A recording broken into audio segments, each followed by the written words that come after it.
All right, so yeah, you guys are headed off into the hills, into the mountains. You had saw a building off in the distance, and you were trying to head towards it.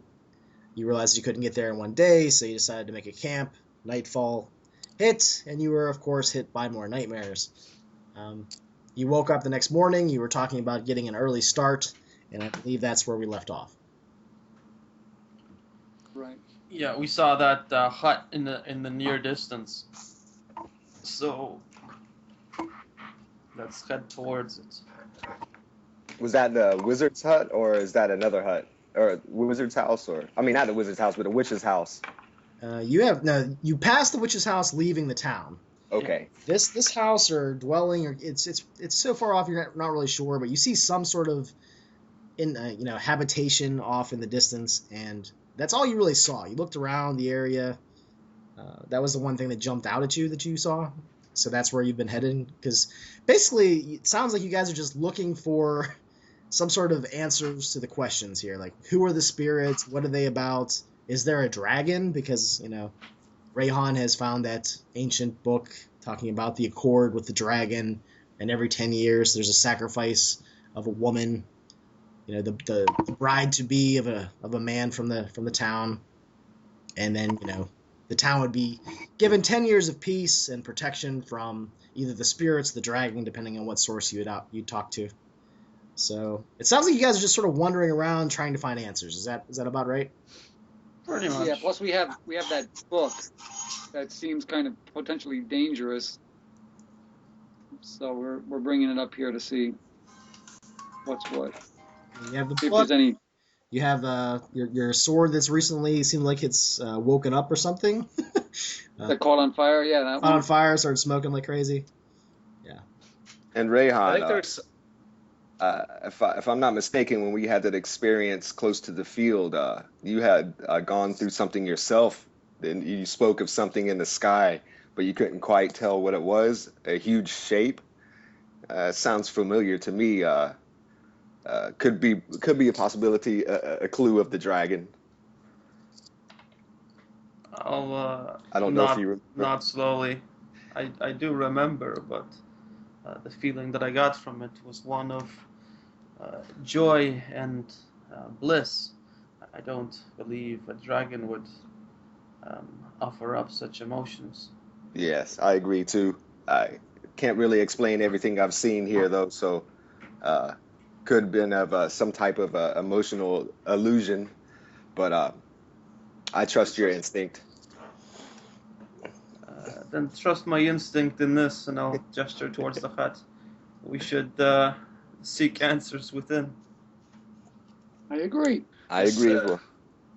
This might be the Sin Eater's hut, so we don't know how he's going to react by being startled, perhaps. Maybe we should sneak up. Well, maybe we should try not to surprise him. Yes, okay. Yeah, I think he might be a little bit more scared of us than us of him, considering the way he acted last time. I'm not sure he's scared of anything, honestly. Agreed. So Let us go. there's a trail that looks like it's was once fairly used, pretty often, but now it's starting to be overgrown with, sticks and twigs from trees. A lot of which in this area seem to be dead. There's a few living ones, but the ones that are closer to the trail seem to have died off, probably about 5 feet out from the trail, and it sort of winds up these hills that are covered in green lichen and other sorts of vegetation found on the lower sides of the mountains and the hills. But in the distance, you see like the cliffs of the mountains and the snow-capped. There's lots of clouds in the sky. There's a easterly wind that's probably about 5 knots. It's kind of it's a good strong breeze, and you just smell the fresh scent of dirt and earth and rotting vegetation as you're making your way along this trail. If it wasn't for all the things that are going on, this could be a rather pleasant hike. I kind of look down at the Bombador, soil.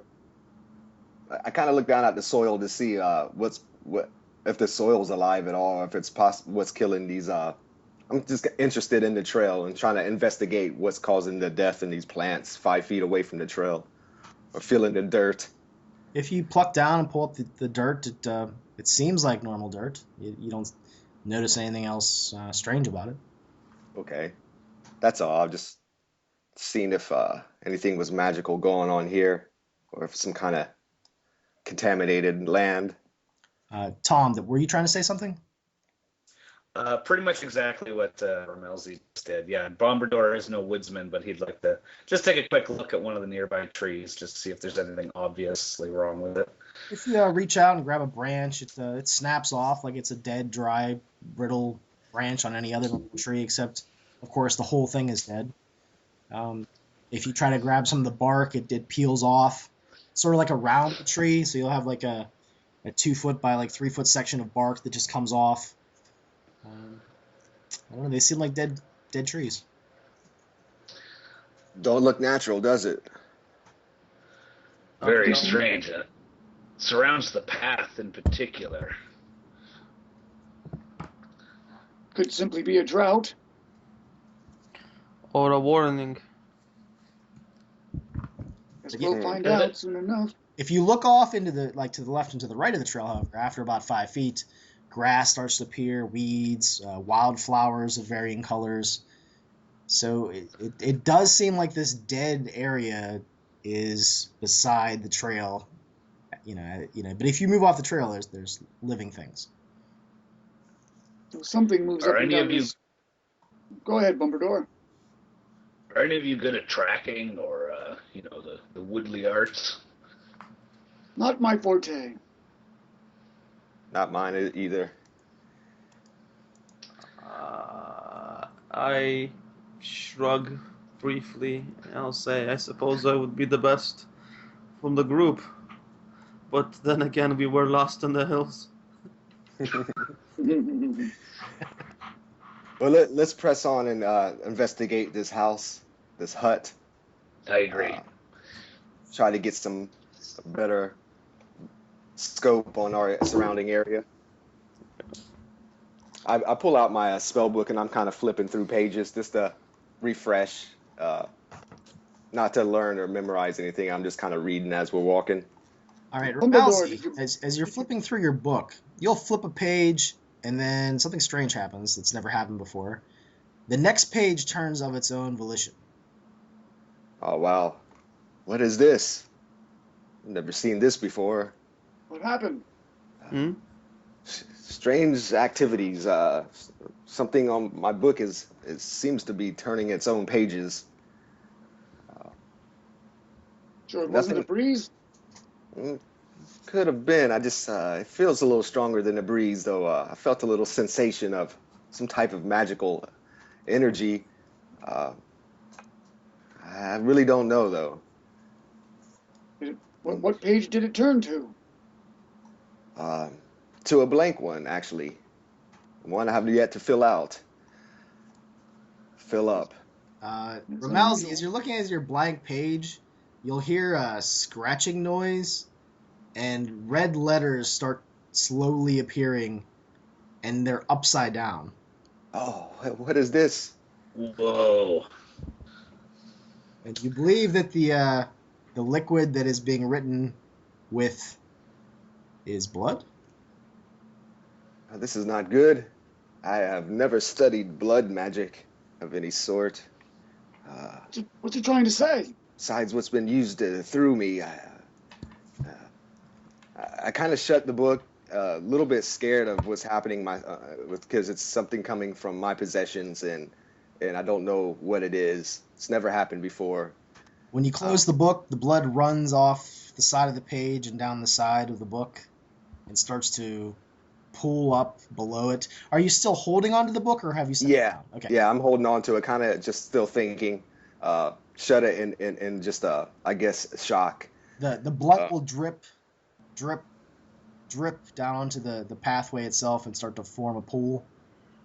Wow. Did we get a look at the what was being written before he closed it? Yes, I take a deep breath. I'm guessing he closed it pretty quickly. That's Yeah, I did. I take a deep breath and listening and get my senses back and listening to Bo. I reopened it to see if I could still read it, thinking that it might have not even been real, might have been just my mind. So I'm trying to recheck it again. All right. When you open the book, the blood is spread all over the page, sort of like if you put blood inside a book and closed it.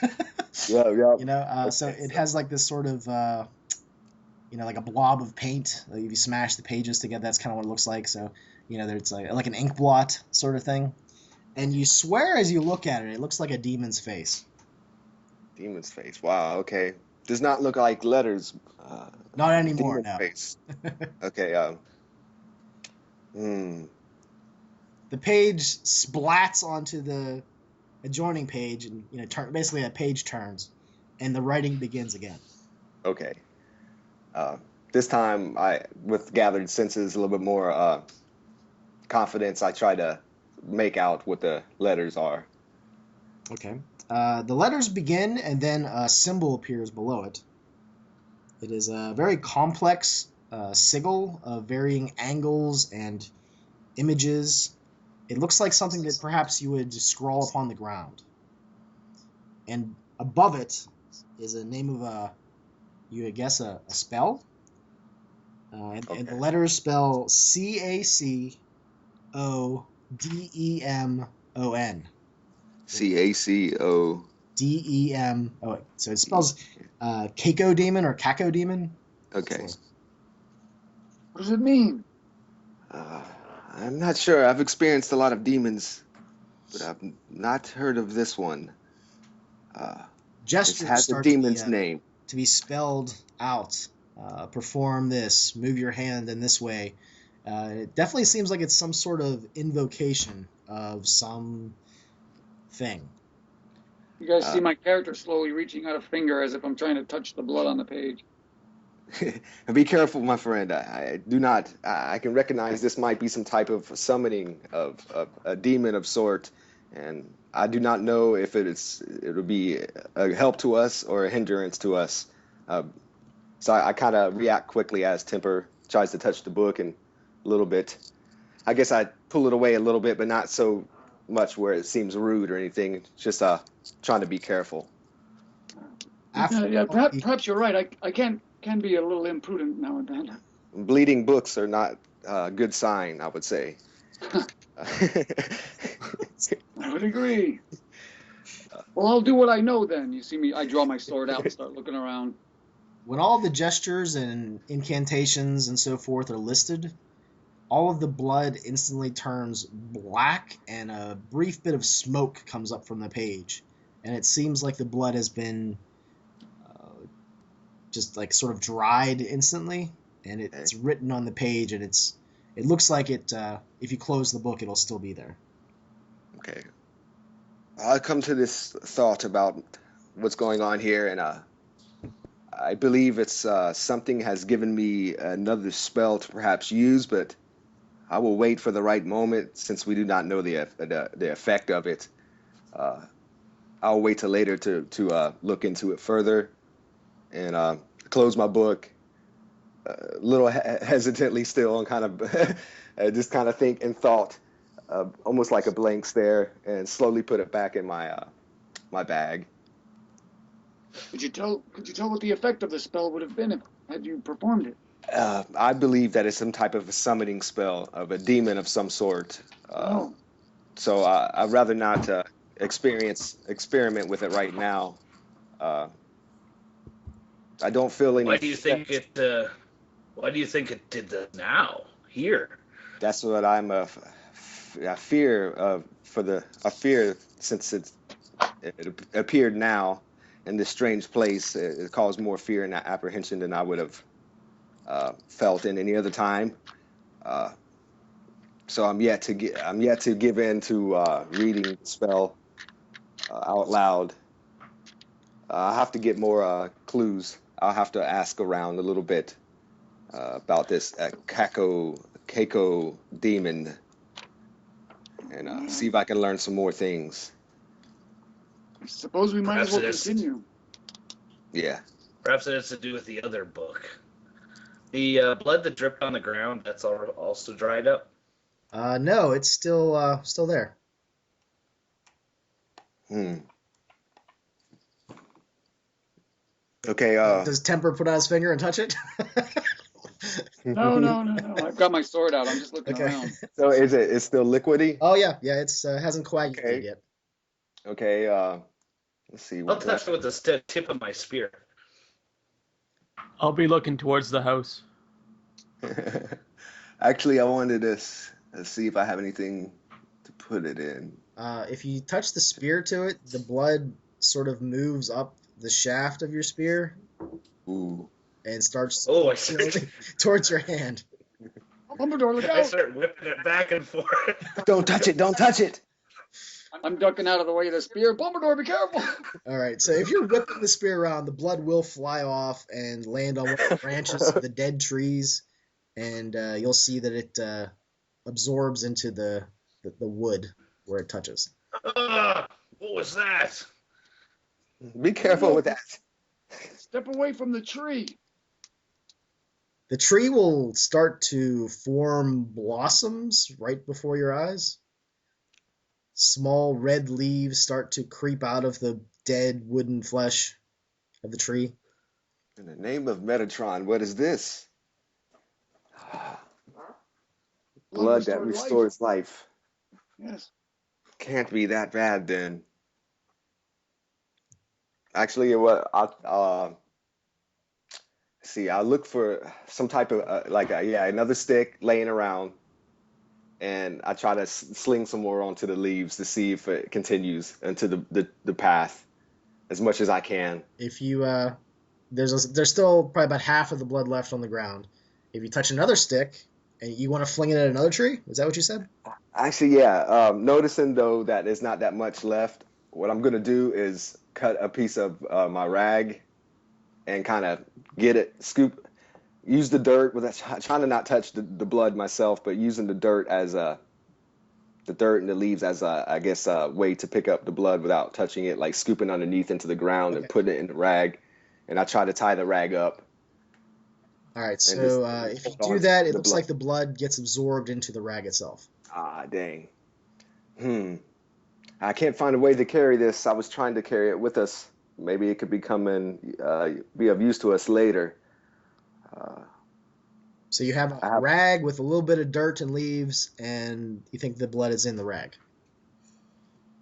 Okay, if that's the best it can do, if it's not too, if it don't leak out the side of the rag itself, I would carry it with me, put it in my bag. Yeah, it doesn't seem to leak out anywhere. Okay, cool.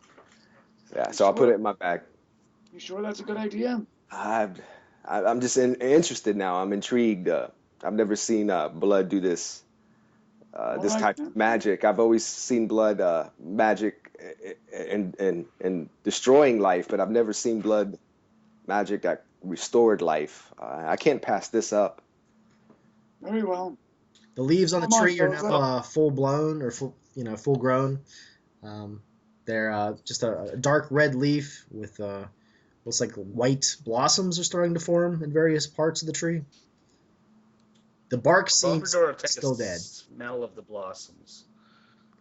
They have a pungent sulfur smell to them. What's the matter, Dumbledore? I've never smelled a blossom like this. It smells like sulfur, fire, something. Oh. Nothing is as it seems around here. What do they look like? The color? Well, Do they look abnormal, or are they like a normal species of flower that I would normally see? Or if you look at the surrounding trees, you think they might be maple or oak, and the leaves of this tree are not like those, and you're guessing that the body of the tree was once a maple. So, like I said, white blossoms, dark red leaves. Can we take a moment and see what happens here? say that again. This is all happening very quickly, right, Tim? Yeah, it did. Basically just blossomed and grew leaves right before your eyes. Is it continuing to do something? It looks like it has stopped growing. It's covered in red leaves, and yeah, there's probably about 20 blossoms on the tree, and it's right beside the path. You look like you really enjoy those flowers, Bo. Won't you have one for later? It wasn't. I wasn't trying to demean your character or anything. I appreciate the beauty of flowers myself.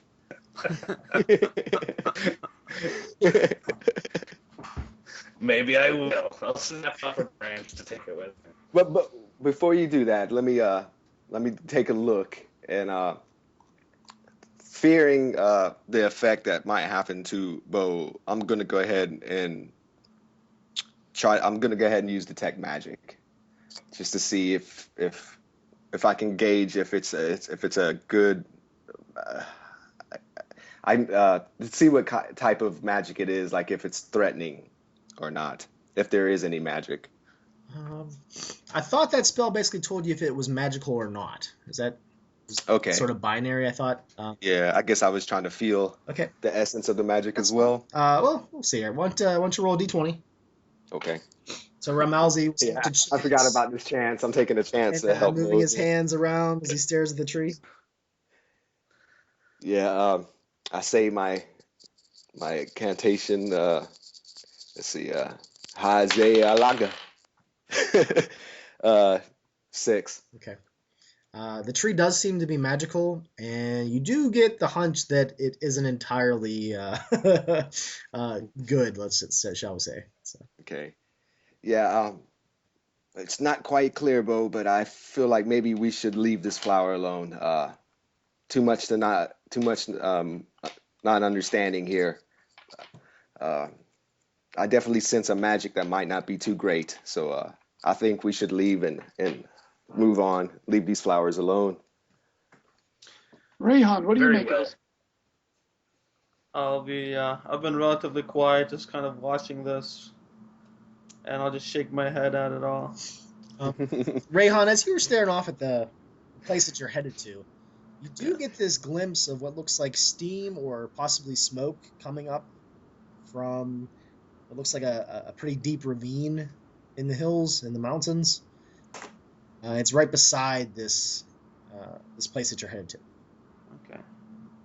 I'll glance back to the group and I'll say, "There is smoke up ahead.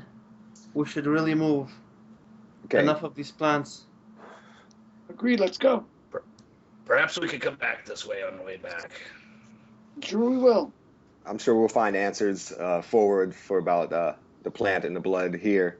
At least we'll understand a little bit better about the land. I feel.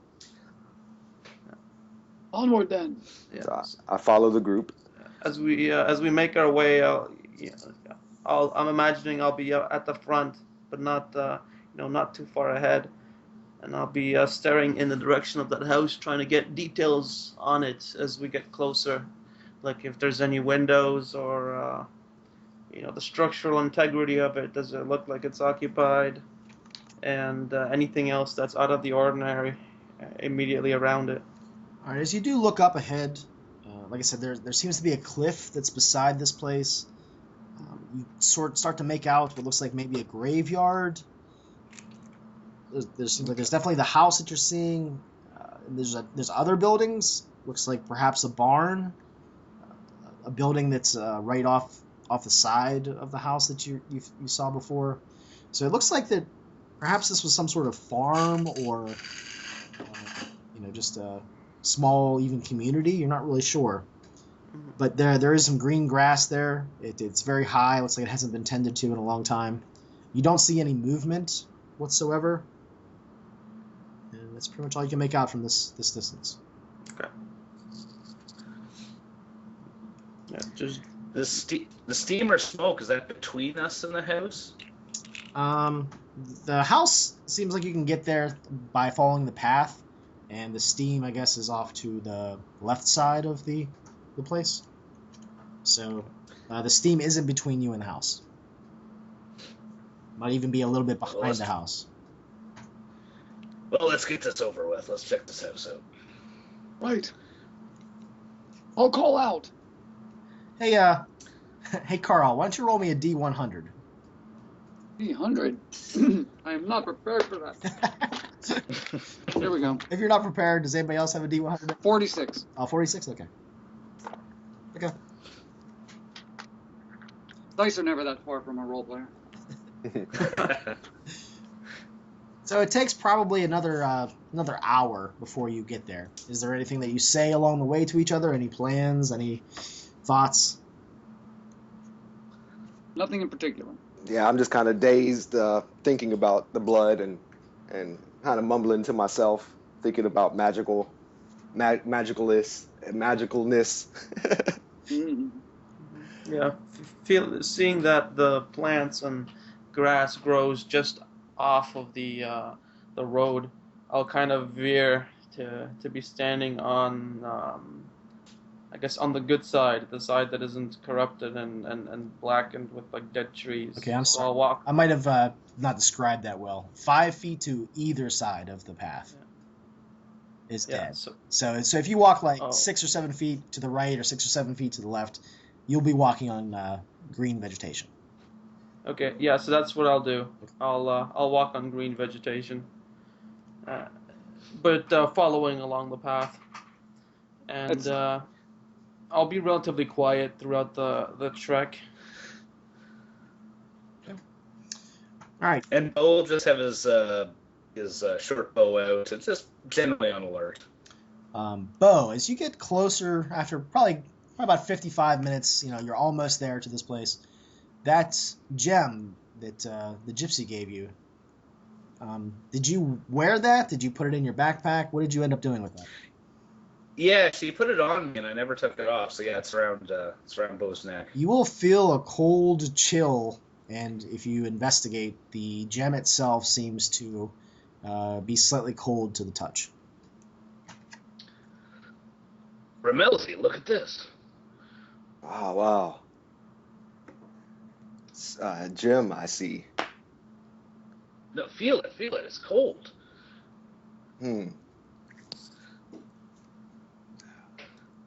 I wouldn't know to think of this. Let's see. You do remember the gypsy's words. She said, "May it protect you." Yeah. She said it was it's a protection necklace. I don't know these things. You mind if I take a look? Please do. All right. Yeah, I overlook it, just try to see anything that gives me a sign of more information about it, what it looks like. That you said it's on a necklace, I guess. It's sort of a strange. I don't even know what you would call it. It's body jewelry. It's like a necklace, except it has two other bands that are meant to go underneath your arms. That's how the woman wore it, and the gem is basically in the center of Bo's chest. That's how she put it on him. If you investigate the gem itself, I don't know if Bo actually did that. I think he just sort of, okay, there's a gem on me.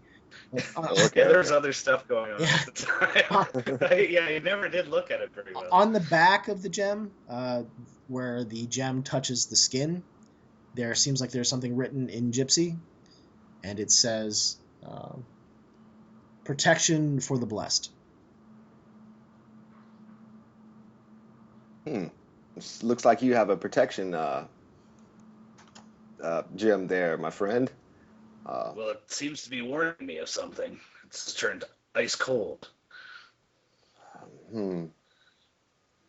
What direction were you headed, or what were you looking at as soon as you started feeling the sensation? The house. Looking directly at the house, possibly warning you of danger, I'm sure. I expected danger this way, but this is probably evidence to it. Well, let's be careful, friends. So, Rayhan, would you want to use your stealthy ability and kind of search around the perimeter of the house? I was thinking just that. I'll head on ahead. I'm sorry. As you guys are getting closer, there's also something else that you hear. There's a loud ringing sound. It sounds metallic, and you also hear like a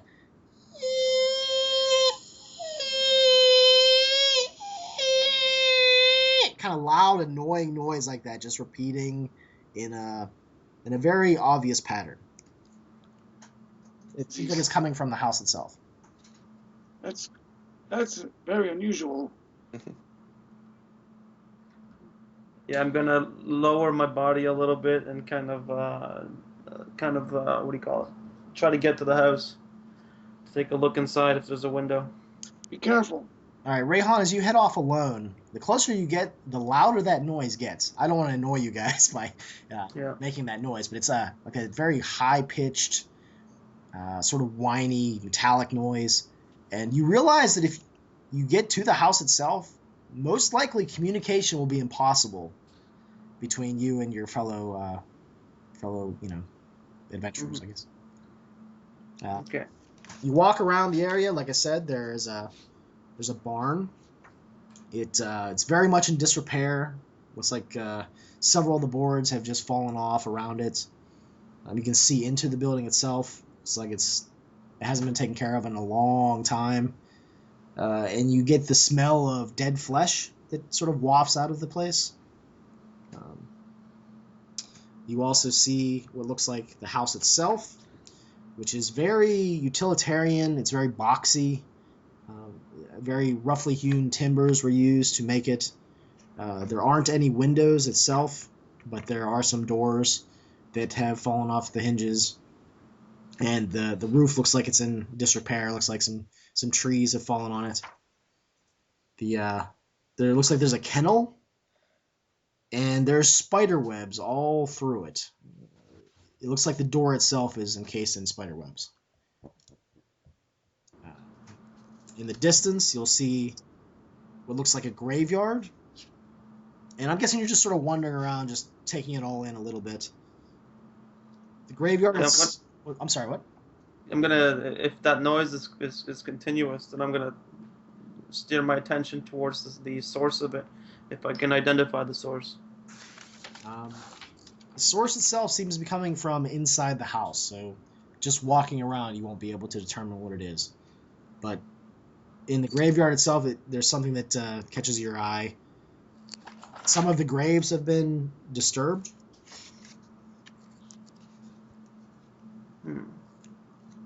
And there are some woods, and you see what looks like a hedge maze. It is vastly overgrown, but you can tell, a long time ago it was well kept. What's my perspective on the hedge maze? Am I over top of it, looking down, or? Let's see here. No, this is all sort of part of that farm. Just it looks like this is all part of the same. Whoever lived here, kept up the graveyard, had the barn, had the kennel. They might have entertained themselves with the hedge maze. So it's all sort of laid out. The graveyard itself is alongside the cliff, and if you investigate that, it looks like it goes down several hundred feet. But the ledge that you see, there's steam and smoke coming out of it, and it looks like there's some sort of entrance there.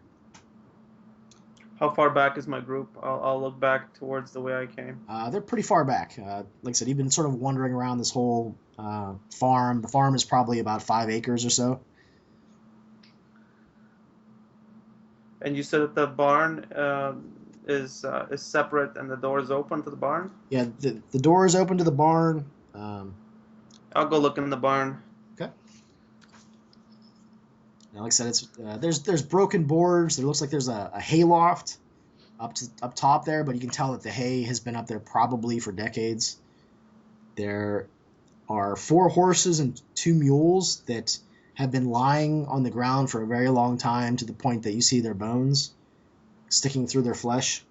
There's no flies on it. It just tells you how old this is. Mm-hmm. They're desiccated, and there's no moisture there. There are several packs. The rations inside have long ago been eaten by bugs and insects. Anything like footprints anywhere? You do not see any footprints the entire time that you walk around this place, and there are some areas where the ground is wet and there's mud, and there are no footprints there as well. And you notice as well on the trail, there wasn't any tracks or anything. Yeah, I'm gonna head towards the house. I'm still kind of like, hunkered down a little, almost going commando style through this place. As I get to one of the doors, preferably the one that's facing, or, I guess in the direction of the barn, so I can just turn from the barn, look towards the house, and find the nearest door, and I'll head there to see if there is a door. I'll head there. Okay. Let's see here. There is one of the doors that's opened. Inside, you'll see several other small doors to the left and to the right. It looks like there's a long hallway. There's 4 doors to the left, and then there's 2 doors to the right. There are some stairs that lead upwards. And above the stairwell, you'll see a wooden carving that says, "The House O'Shaughnessy, long may it reign." Just so that I get a sense of how big the house is. Is this like a mansion, or is it like a plantation house, kind of? You would think it's probably about the size of an inn. Okay. Not really a mansion, but Right. a large family could live here easily. Mm-hmm. And A well-to-do family, maybe. the lighting is pretty good since it's like morning-ish. It is morning, so there are some lights.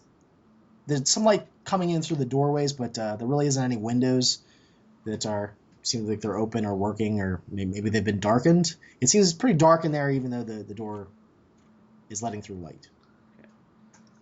So part of me just wants to wait for the group to arrive, but the curious side of me just wants to open one of these doors, just to see what's on the other side before the group arrives. Okay, there is the first door would be the one on your left.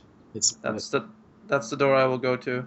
Okay. And I won't open it fully. I'll just kind of like I guess if the door creaks, it doesn't matter because there's that persistent sound. Yeah. So I'll open it just enough so I can take a look or peek inside the room. Yeah, like I said, that sort of like whining noise is like it's almost piercing in here. You think that if someone was standing beside you, you would literally have to read their lips. You would not be able to hear them. Okay. But the door opens up. Inside, you'll see that there's dust and dirt everywhere. It looks like the ground hasn't been walked on in a very long time. You'll see some old wooden crates and boxes, but they look like they were either filled with food or some sort of grain, perhaps, that has long since gone foul. Okay. I'll close the door and I'll wait at the door frame. Just leaning my back to it so I can get a good scope of the room of the, I guess, the entrance area if someone comes out of any of those other doors, and be able to look back towards the group as they arrive. Okay, back at the other guys. Do you think that he was supposed to come back? Yeah, I say we That's what I thought. Rehan likes to take things in his own hands, matter in his own hands. We should go give him give him a look, see what's going on. So you guys, do you head closer to the house then? Yeah. All right, Bo. It's not like anyone could hear us coming. Bo, that gem on your chest gets colder. It seems like the closer you get to the house, the lower the temperature gets. To the point of discomfort? Almost. It's not that cold. It's not like having an icicle, or an ice cube on your chest, but it's getting to that point. Okay, well, it'll be a constant reminder of possible danger. So yeah, Bo's on full alert. So he's moving forward with an actual arrow not in his bow at this point. Yeah. I'll cover the back. Yeah, I glance up to Rehan if he's in visual distance. He's I know standing he at the can't hear doorway, me. so yeah, you'll see him. Okay. I kind of give him that question look, as I walk up, and ask if I get close enough to him, if he can hear me. Here's the funny thing: you open your mouth, and you can tell right away that he's not going to be able to hear you. It is that. So to do this, role playing wise, just describe your actions with your hands. Yeah. And I guess we can have people read lips. I'll let people. Yeah. I mean, there's different ways here. You can get creative. Yeah, I go down into the dirt and I get a stick and I just make a question mark. I see. Good. I'll gesture inside the house and up towards the carving that signifies whose house this is, Yeah. and then I'll give him a shrug. Yeah, it says, "The House O'Shaughnessy, long may it reign." Okay. Like I said, you guys would have also noticed the various other things that are on the farm: the cliff, the graveyard, the barn, the kennel, and the hedge maze. And there's also that plume of what seems to be steam coming up from the side of the cliff. You guys will notice my character sort of wandering toward the cliff to look over the edge. Possibly a spring of some sort, water, hot water, maybe. What? I'm thinking to myself, actually just thinking. But yeah, Temper will look over the cliff, and the cliff looks like it goes down hundreds of feet. But there's a ledge about 100 feet down. It looks like there's some sort of cave entrance there, and out of that cave is this big plume of what seems to be steam. Now that you're closer to look at it, Is there any aroma or odor from it? Not really. No, it smells like Just that like water. You know, like steamed water. So turn back toward the group and just shrug. if you are over there, however, looking over the cliff, you see that the graveyard looks like the half of it is missing. There's some coffins sticking out of the side of the cliff. It looks like perhaps the cliff has collapsed in recent years, and part of the graveyard went with it. And you're a little bit closer than Rayhan was, but you see that one of the coffins has been dug up. The boards are broken, and you see that there's various O'Shaughnessy names written on all the headstones. Okay. The one that's been disturbed is Shayla Corey O'Shaughnessy. I'll turn to the group as if to tell them I'm going to take a closer look, but since they can't hear me, I just walk over there and start poking at it with my sword. Okay. I'll head in that direction as well, just so he doesn't Mike. get too far away. My goal is to maybe flip over some rotted boards to see if there's still a corpse in there. Okay.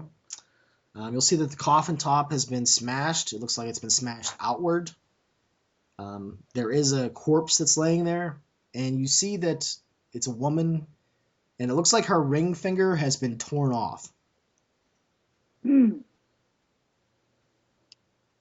I'll examine other graves more closely as well, and if Bumbledore joins me, I'll kind of signify that missing finger with the tip of my sword. I'll reach out and bring his attention to it. Over at the graveyard, the whining noise isn't as loud, so if you yell at each other, you can be heard. So. Someone took her finger. Look, it's been smashed from the inside out. What could have done that? Who knows? One thing comes to my mind. Oh, we can't hear it, right? You can this far away from the house. Okay. You have to yell at each other though. Okay. What's the condition of the body? Oh, it's very old. It looks like it's probably been buried. Actually, you can look at the date, and it was she was buried 35 years ago. Think something was in there with her? I don't know. I'll look just for something obvious. I'll just look around the coffin itself to see if the finger and the ring, or the finger just happens to be here. No, if you look around, maybe even move the body a little bit with your sword, see if it's underneath her. It's not.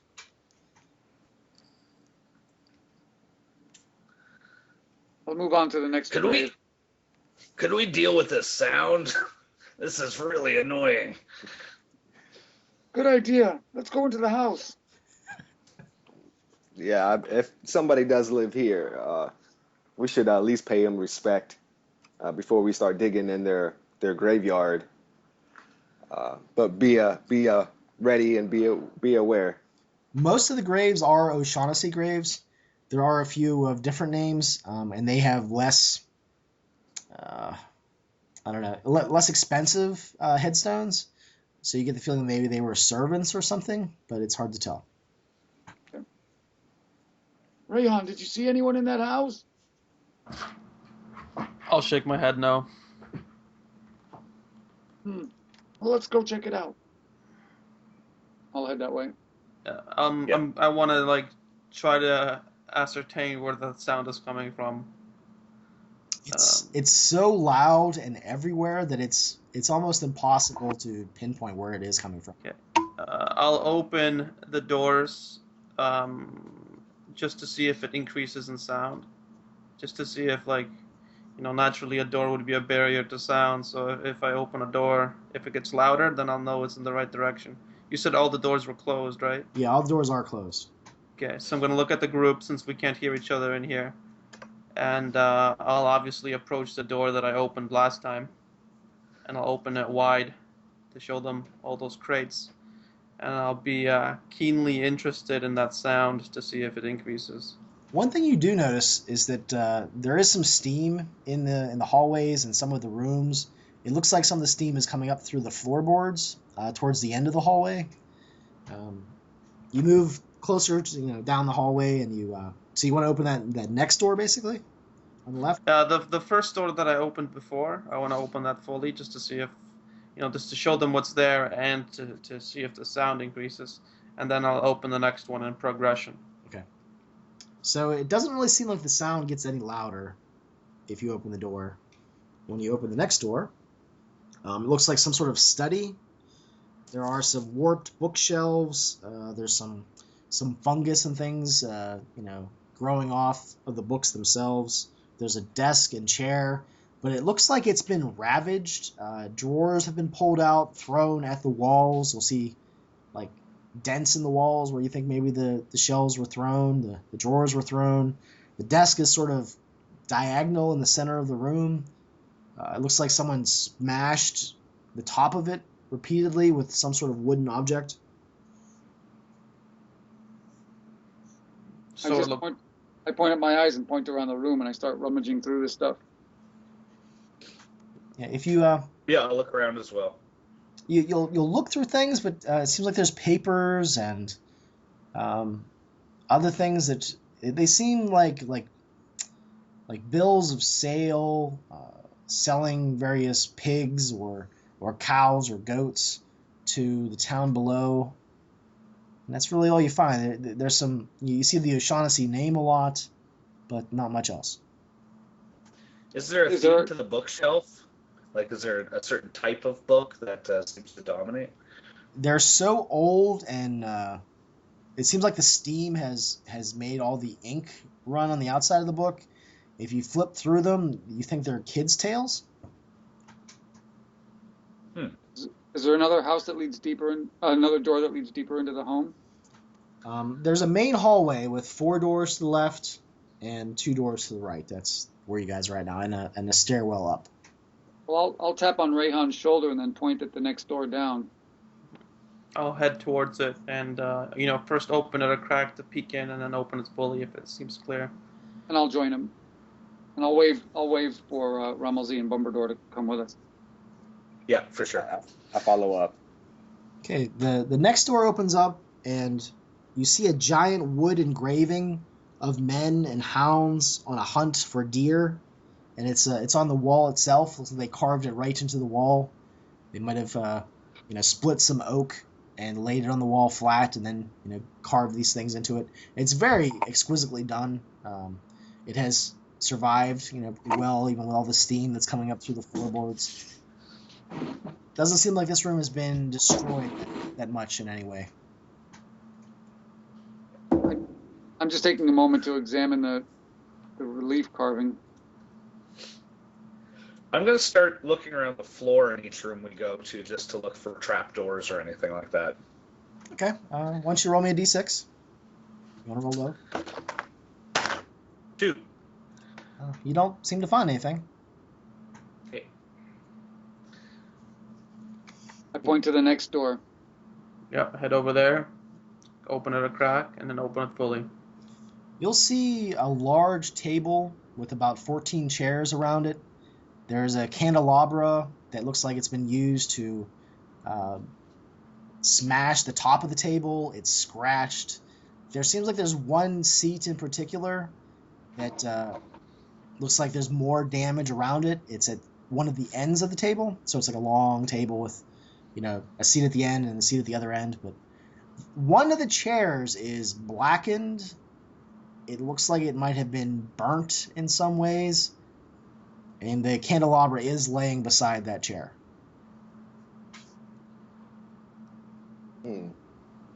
I'll approach the table to see if there's names on the back of the chairs, or anything where that chair would be positioned. If I'm getting the sense that this house was a merchant house, possibly, that there might be designated seating for various members of this house.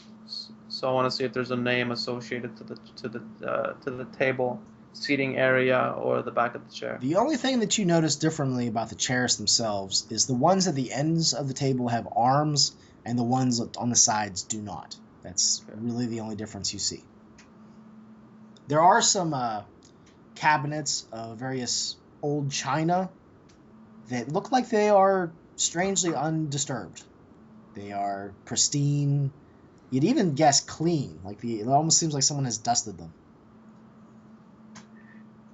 I'll take a quick glance around for anything unusual. Knocking on the walls, maybe stomping on the floor, following Bumbledor's lead as he looked for trapdoors. When you stomp on the floor, you break through the floorboards, and steam pours up around your right foot. I jump back.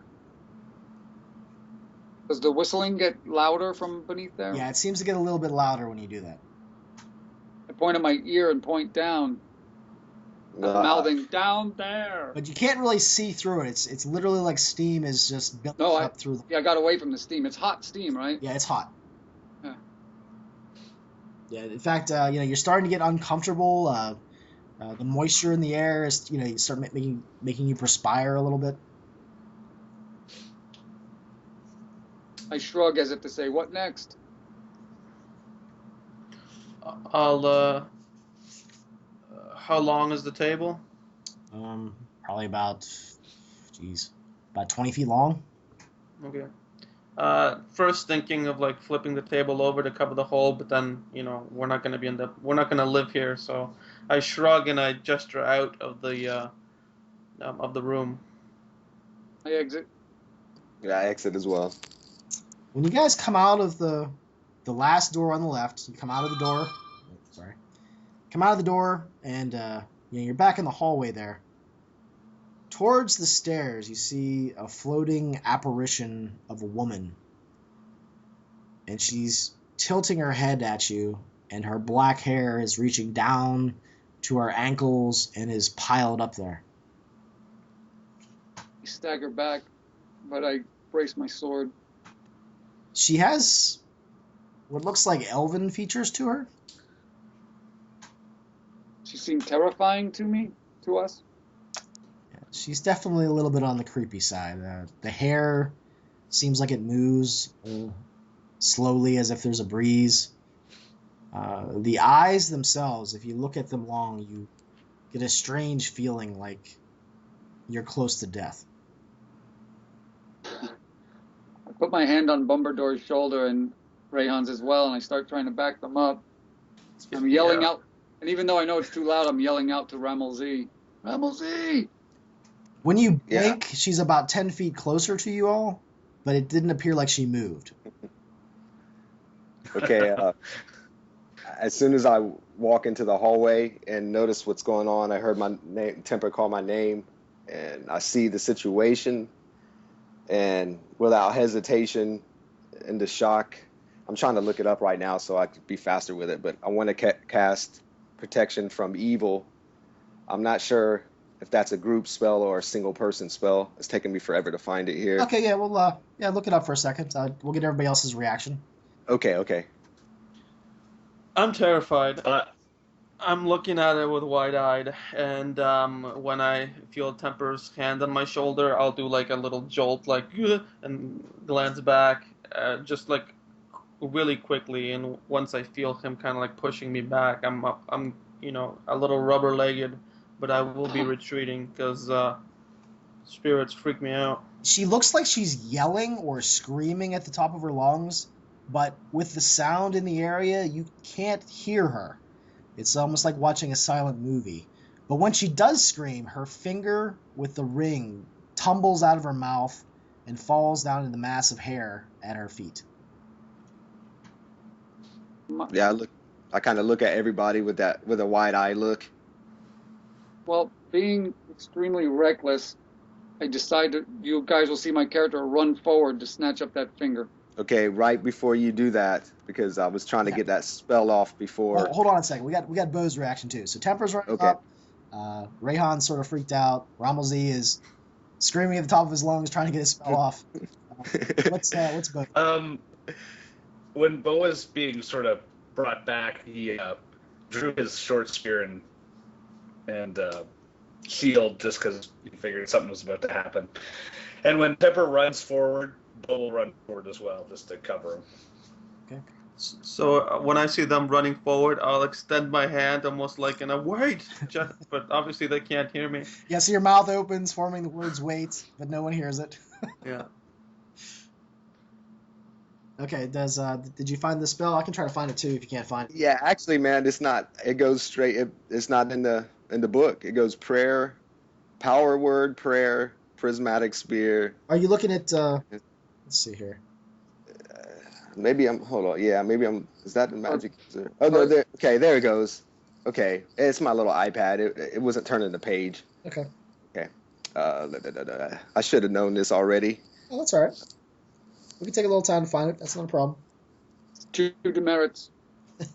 Yep. You lose 2 levels. Bang! I'll go ahead and read it out loud. We'll do a little rule session here real quick.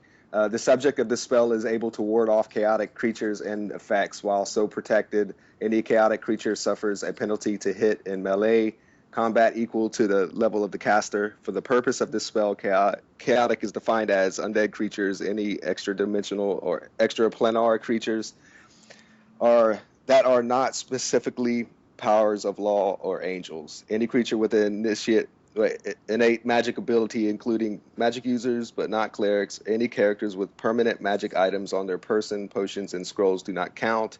Wands and staves do, and supernatural creatures incapable of being good. The reverse of the spell protects against law instead of chaos. I think that's it. Okay, yeah, so that's just one person. Well, and it says that ward off. So, okay. So you I cast that guess maybe spell. Let's see here. Yeah, it's a touch. So I guess this is I'm touching or. Yeah, I wouldn't know how to do that with a ghost. Could I make a suggestion here? If you feel free to reject it or whatever. Temper is running past you, heading towards her. You could touch him on the way if you. Yeah, that's what I was thinking at the very beginning. Since our friend Temper likes to just kind of touch things without thought. So as he was, I brush my hand and say, "Hi, Shamlak." All right. So as Temper is running off to touch the dead chick. You cast protection from evil on him. Temper, you feel a charge of energy, and you definitely felt sort of wherever his hand touched you, that's where you felt the source of the energy coming from. All right. So you're running up, and you're going to snatch the finger out of the mass of writhing hair at her feet. Is that correct? Yeah, I'm doing like as cinematically as possible, kind of running up, sliding across the floor with my hand reached way out to kind of like nab it off the ground and then run back out. Okay. Badass. All right, so Bo is running with his spear and his shield. What exactly are you trying to do, Bo? Are you trying to like help him, get in the way, jump at her? I don't know. What do you plan on doing? Basically, he doesn't really know what Temper's up to, so he's just sort of trying to cover his friend. Do you have your sword out, Temper? I'm probably putting it away as I do this because it's going to hamper my attempt to nab this little finger. Okay, then Bo will be a little confused because he thought this was sort of an attack charge initially. So he'll just follow Temper's lead. Okay. So you basically run down there and you're standing beside Temper. Is that correct? Yeah, basically. Okay. All right. So Temper, let's see here. What would be best? How about you roll, since you're doing like sliding and doing things, how about you roll under decks to see how, you're sliding across the floor or reaching out? Roll under dex. Roll Okay. the d20. I rolled a 6 under a 7. So it might not look pretty, but I made it. So you get some splinters in your ass, maybe, on the side of your leg as you're doing it, because the wood is pretty beat up in this house. But yeah, you snatch into the hair itself, which is moist. It feels like maybe she just got a bath. And you're sort of fishing around in the hair there, and you snatch onto the finger that is moving within your hand itself. And the ring is ice cold. It literally feels like it's giving you frostbite wherever it touches your hand, unless you have gloves. I don't think you do though. Not specifically, no. Okay, so you snatch the finger and you start to just. Are you like crawling away from her at this point? Well, now when I grab it and it's freezing, I look down the hall and over the noise I'm yelling, Rayhan! And I throw the finger down the hall through the air. Nice. How about you give me an attack roll for the finger? See if you can throw it at Rayhan. D20 plus my basic. Yeah. Mm-hmm. Plus strength. So, okay. So I rolled 12 altogether. Okay. So I rolled a 12. I don't have a strength bonus. Okay. So you okay. So he throws the finger. It bounces off perhaps an old painting or an old picture or an old mirror in the hallway, and tumbles at the feet of Rayhan and Ramelzy. Okay. So let's see here. What happens is, so you're throwing this, you're in the hair, Bo's there standing beside you, not really sure what the hell's going on or what to do. I reach out to Bo for a hand up. Okay, well, I help him up. all right. Well, this is all going on at the same time here. Okay, so the woman, she almost has like this confused look on her face, and she opens her mouth right beside Temper's ear, but nothing happens. Her hands are like clenched, and she's missing her ring finger on the one side, but in the ethereal skin that is composed of her body there, it looks like her fingers are stabbing through the etherealness of her hands, like she's almost clenching her fists in rage as she's screaming at the top of her lungs. But nothing happens. Okay, screw this, I'm attacking her. Yeah, I kind of look at myself. I kind of thrust my spear into the body. I'll pick up the ring because it's on the floor. I kind of smile to myself, feeling like my spell might be working, and that the ghost is of evil. All right, so you're stabbing with the spear, and it's just a normal spear, right? Yeah, it's just a normal half spear. Yeah. Okay. The thing that you notice is you sort of remember back, like wherever that blood ran down your spear. That is the parts of the spear that seem to sizzle when they stick into the flesh or the ghostliness of this woman. Why don't you make me an attack roll? Okay. 17. Okay. It's plus 2, so 19. 19. Okay. Why don't you go ahead and roll damage for that? That sounds good. Okay. 1. Okay.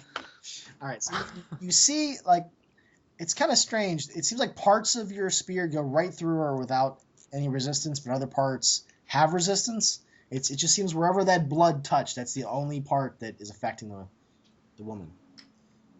Okay, what do you guys do next? I guess I will get to my feet and stand by Bombardor. Okay. Bo, what do you do? Are you going to try to keep stabbing her, or are you doing something else? What's her reaction to this? She looks down at it, basically. But she doesn't look like she's aggressive, or? Well, she was just screaming at the top of her lungs, and like I said, this is in rounds, I guess, basically. Yeah. Her quick reaction is to just look down where the spear touched her. Okay, then I'll take the spear out and then stand back in sort of a defensive stance. Basically, he stabbed her because she was screaming in Temper's ear. Okay. How about Rayhan and Ramelzy? What are you guys doing? So if I've picked up the ring finger, It's an entire finger with the ring in it, right? Or is it? Yeah, it's an actual finger. It's actual flesh. All right. I'll put my hand behind my back and slide it into my sash around my waist, just so that if her attention is not on me, she might not see who has it. And as I'm watching this, I'm a little timid on joining the fight, but I will eventually pull my rapier out and approach slower than I usually would. Okay. Ramelzi?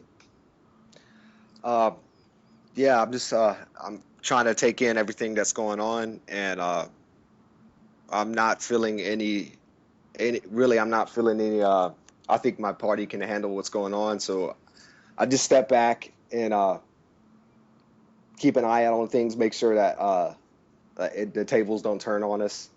I'll know a little bit more of what I should be doing after Rayhan does his dance. Okay, so let's see here. We're gonna start rolling initiative. So you guys roll a d6 for your side of the combat, basically. I rolled a 5. Oh, that was good. Nice. Let's see what I get here. Where's it at? All right, I rolled a 3. So her last reaction was looking down at Bo's spear being shoved into her stomach. All right, what do you guys do?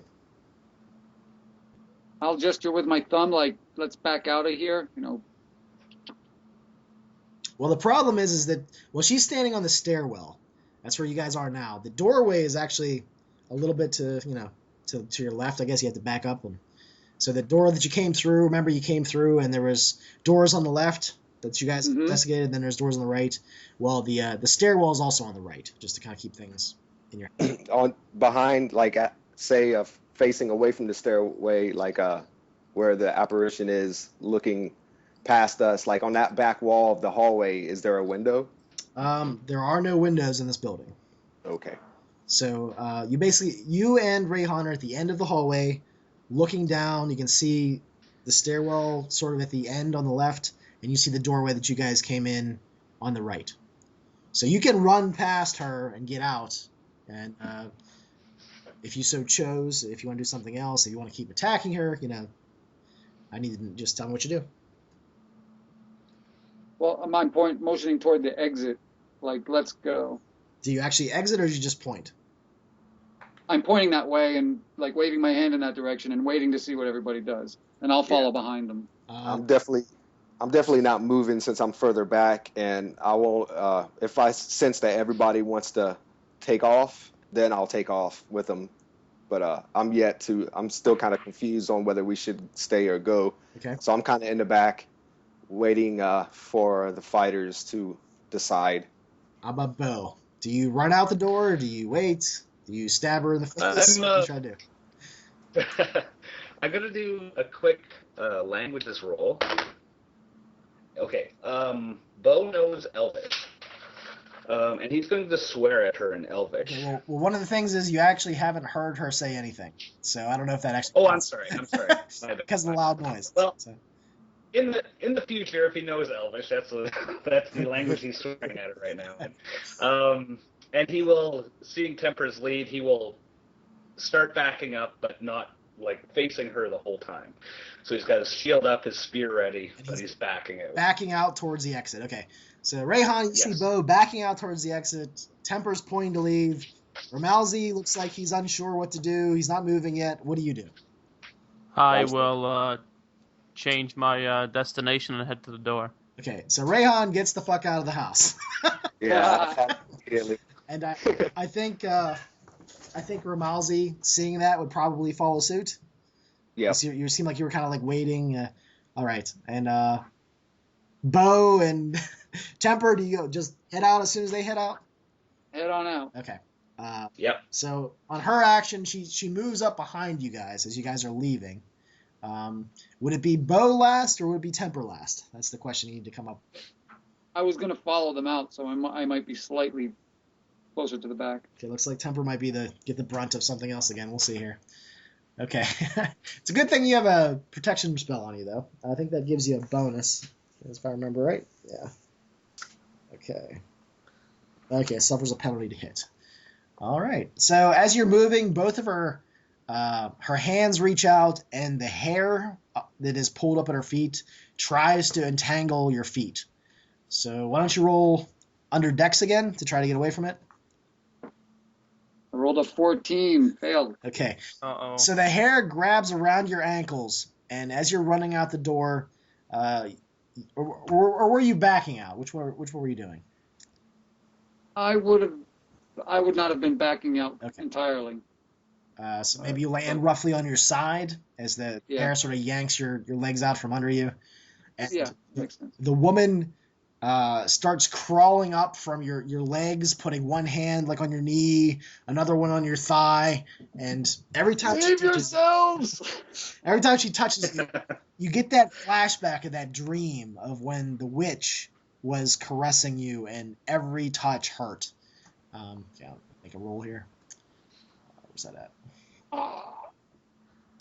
We don't hear him say "save yourselves," right?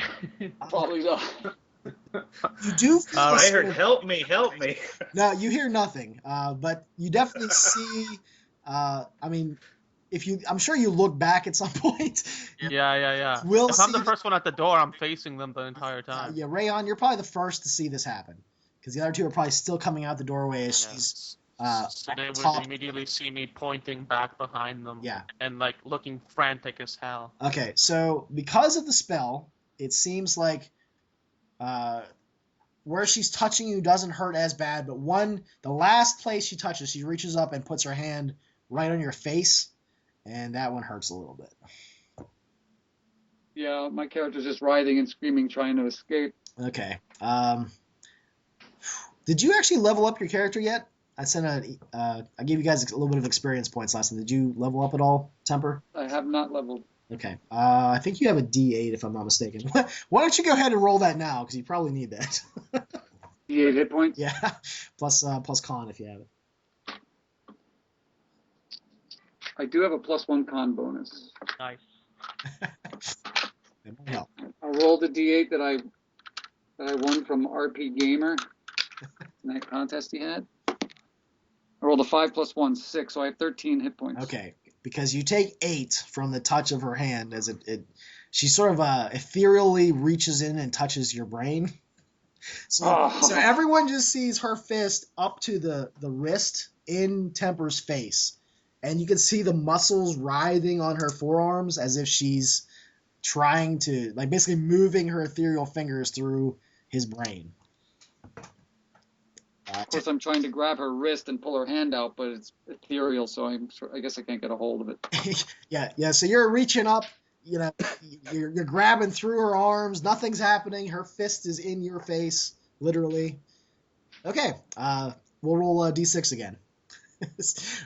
Who feels like rolling it? Temper, do you want to have the roll since your fate is in the clutch? I want to put my fate in Rayhan's hands and ask Rayhan to save the day. So Here we go. roll d6. Big time roller. I rolled a 3. Sadly, I rolled a 5. So at this point, the woman is now firmly on top of Temper. Temper's arms and legs are twitching violently. Looks like he's in some sort of spasm at the moment. She reaches in her other hand, this time into his chest, and it sinks up to about the mid forearm, and same thing. You see her manipulating her fingers or something inside of Temper's body. Oh, and I rolled really crappily, so that's good. I rolled a 1 this time. So Temper, you only take 1 damage from both of. Yeah, the evil dead chick is fisting you. Nice. So yeah, this is but you basically feel your arms and legs are almost uncontrollable at this point. Okay. But I will allow you to try to do something, to flee, to push yourself backwards, anything you can come up with. I'll try to roll over onto my stomach and crawl out of there. I kind of lean over through the doorway, wanting to help Temper, feeling bad that my magic wasn't strong enough to help him more. So I'm gonna grab either his legs, whatever's closer to me. He's on his belly, so I'm gonna try to grab his legs, or if he's the other way, grab his arms and help him get out fast. Okay, just another thing you might not think about, Carl. Space. You do have Sorry. your sword still, so. Yeah, I was gonna say, if Yeah, I can it's a- see Ramalzi's eyes, I'll yell the sword, Yeah, I was thinking about that. which might look like potatoes from far away. Maybe Rayhan is like making the swinging gesture with his arm, something like that. Yeah. Well, since I thought about that, I figured I can. I mean, I felt you thinking about that anyway, but I was hesitant to pull it out since the effect, and didn't know how much we would overwhelm ourselves. But I get what he's saying. Uh, I guess in the middle of it, I guess within, I don't know how this would work in order, but Well, that's the thing. We're sort of like hashing this out. This is all happening yeah, simultaneously. I guess I have to let go of temper to look at my bag for a second. And while he's doing that, I'm running back into the room. Well, he's like in the doorway, so. Yeah. Oh, good. Are you trying to drag him out, or what are you trying to do, Rayhan? If I go first, if I see that Ramalzi's gripping at the leg, then I am going to try to get the sword myself. But if I see that he's dropped the leg and reaches for the sword, I'm going to wait for the handoff. And I'll stab her with it because, I want to give Temper the chance to get out. And if me damaging her gets her attention on me, that will be beneficial to the team. All right, so Yeah, so I Temper, signaled what are to you actually doing then? You see him doing this and help you. For logistics reasons, I'll just describe it. I carry the two-handed sword on my back, and of course, it's got the long, hilt and pommel and whatnot. So that'll be sticking up over my shoulder, and I'm face down now, just clawing at the wood of the floor, trying to pull myself out of this tangle of hair. I don't feel like I have my wits about me to reach for the sword. Okay, so you're frantically trying to get out of that room. How about you roll? Let's see here. How about you roll a dex, but pretend like your dex is 4 higher. Okay, so I need to roll a 12 or less. I rolled a 16. Okay. The spasming arms and your legs are just they're not answering your call. You want to reach out with it and it's smacking the side of the door. Or the other one's smacking your face. You're just uncontrollable at this point. The feeling of someone's hand inside your skull manipulating your brain is something that it's hard to describe in words. It's such an alien feeling. It just feels like this should not be happening. That's what you keep thinking to yourself. This is some sort of nightmare, but it's actually reality.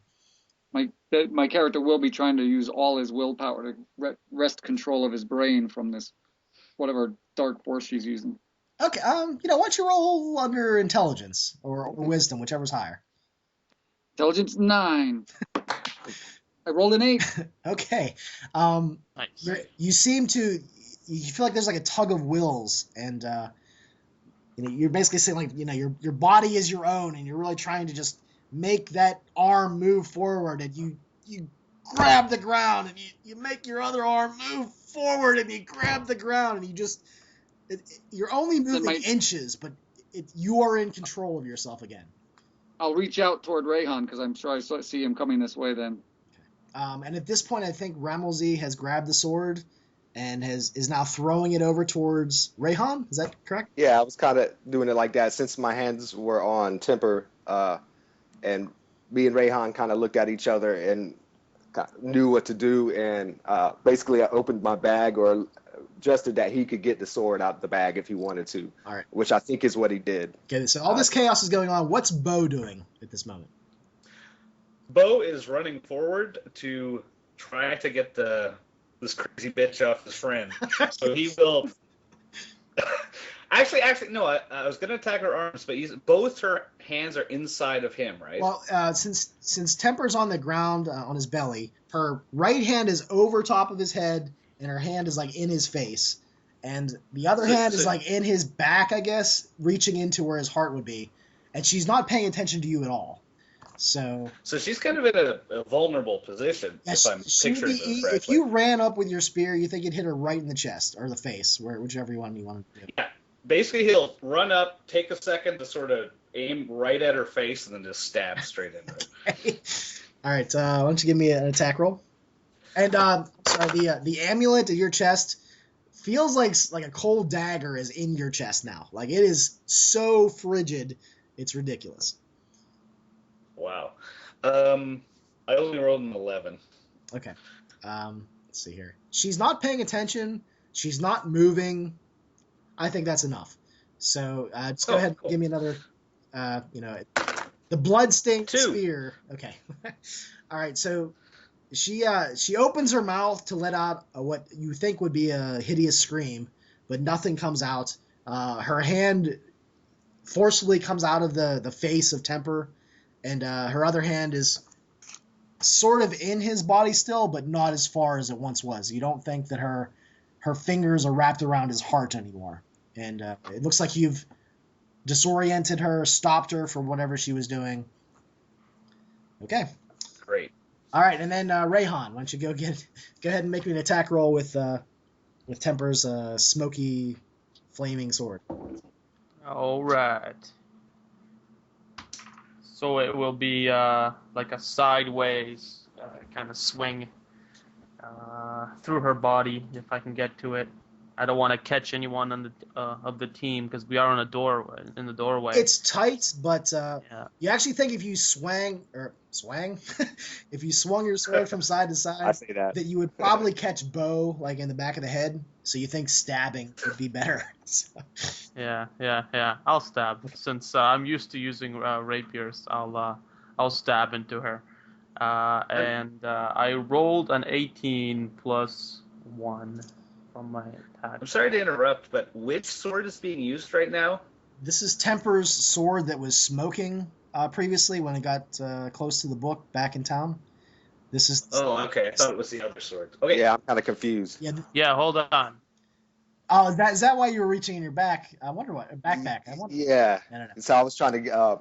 I was going to check the sword, but Rayhan was already thinking that at the same time I was thinking it. So as he seen me holding Temper's legs, I gestured to go ahead and grab the sword out of my bag. What I thought you did is pull the sword off of Temper's back and threw it to him. So we'll just go with that. Okay, well, Okay. hold on. Which sword would be easier to just grab and thrust? That's Probably what I'm going. Temper. Yeah. Temper's is a lot easier. Yeah. You I know guess- what? That's what I'm going for. Okay, so that's I'm what's going for happening. We'll say that Ramalzi is holding the hilt of the sword, but there's no blade on it at all. Ooh. Okay, Okay. so all right, so you rolled an 18, which is real Yes. high. Okay, go ahead and let's see here. Temper, what did I tell you? Or I'm sorry, Carl, what did I tell you the damage was for that sword? It's 1d10. Okay. Rayhan, roll 3d10. Oh, nice. Let me find my D10s here. First roll was a 5. Second roll was a 5. Third roll was a 9. So 19. 19. All right, so as the blade enters into her chest, it immediately starts spewing forth smoke and flames lick along the edge of it, starting at the hilt and rising slowly to the point of the sword. The flames are rising up behind her. She opens her mouth and screams, and she's reaching down to pull the sword out of her, but her hands aren't touching it. They're going right through it, and she's wailing. And you think if you were not around that loud, horrible noise, it would probably be excruciatingly loud. But she moves backwards, just sort of drifting through the air, and then she heads up the stairs. My character keeps crawling. I'll help him out. What kind of sword is this that I just Two-handed. Two-handed? Yeah, I'll probably once you're pulled out, the tip of that sword is probably gonna hit the floor, and it's because I'm not used to the weight. And I will bring it outside with you, looking still spooked. The sword itself will still be spewing forth all kinds of smoke. Can't we get a normal sword around here? I'll be looking at down at Temper. I'll release the sword so it drops beside him, and I'll, just try to see where his medical state is at, even though I don't know what skill that would be. But Yeah, I mean, you could just, I don't know. Intelligence or perception? I mean, you can just ask them. Yeah, I'll be like, oh, How do you it's very feel? loud, so how do you feel right now? Do you move away from the house, probably to a point where you can talk? Yeah, towards the barn, I'm imagining. Okay. So you get to a point where you can talk. Yeah. Ah, thank you again, friends. I owe you my life. What did she do to you? I don't know. All I know is felt like she was taking control of me.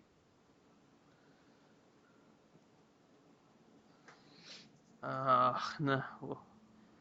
Well, we have come here to find spirits. It seems that we have found one, but she still exists. What should we do? Should we go back in there and hunt her down? We seem to be able to hurt her. Rayhan, you'll feel a wiggling motion coming from your backpack. I'd say, Rayhan, once you take a look at that ring.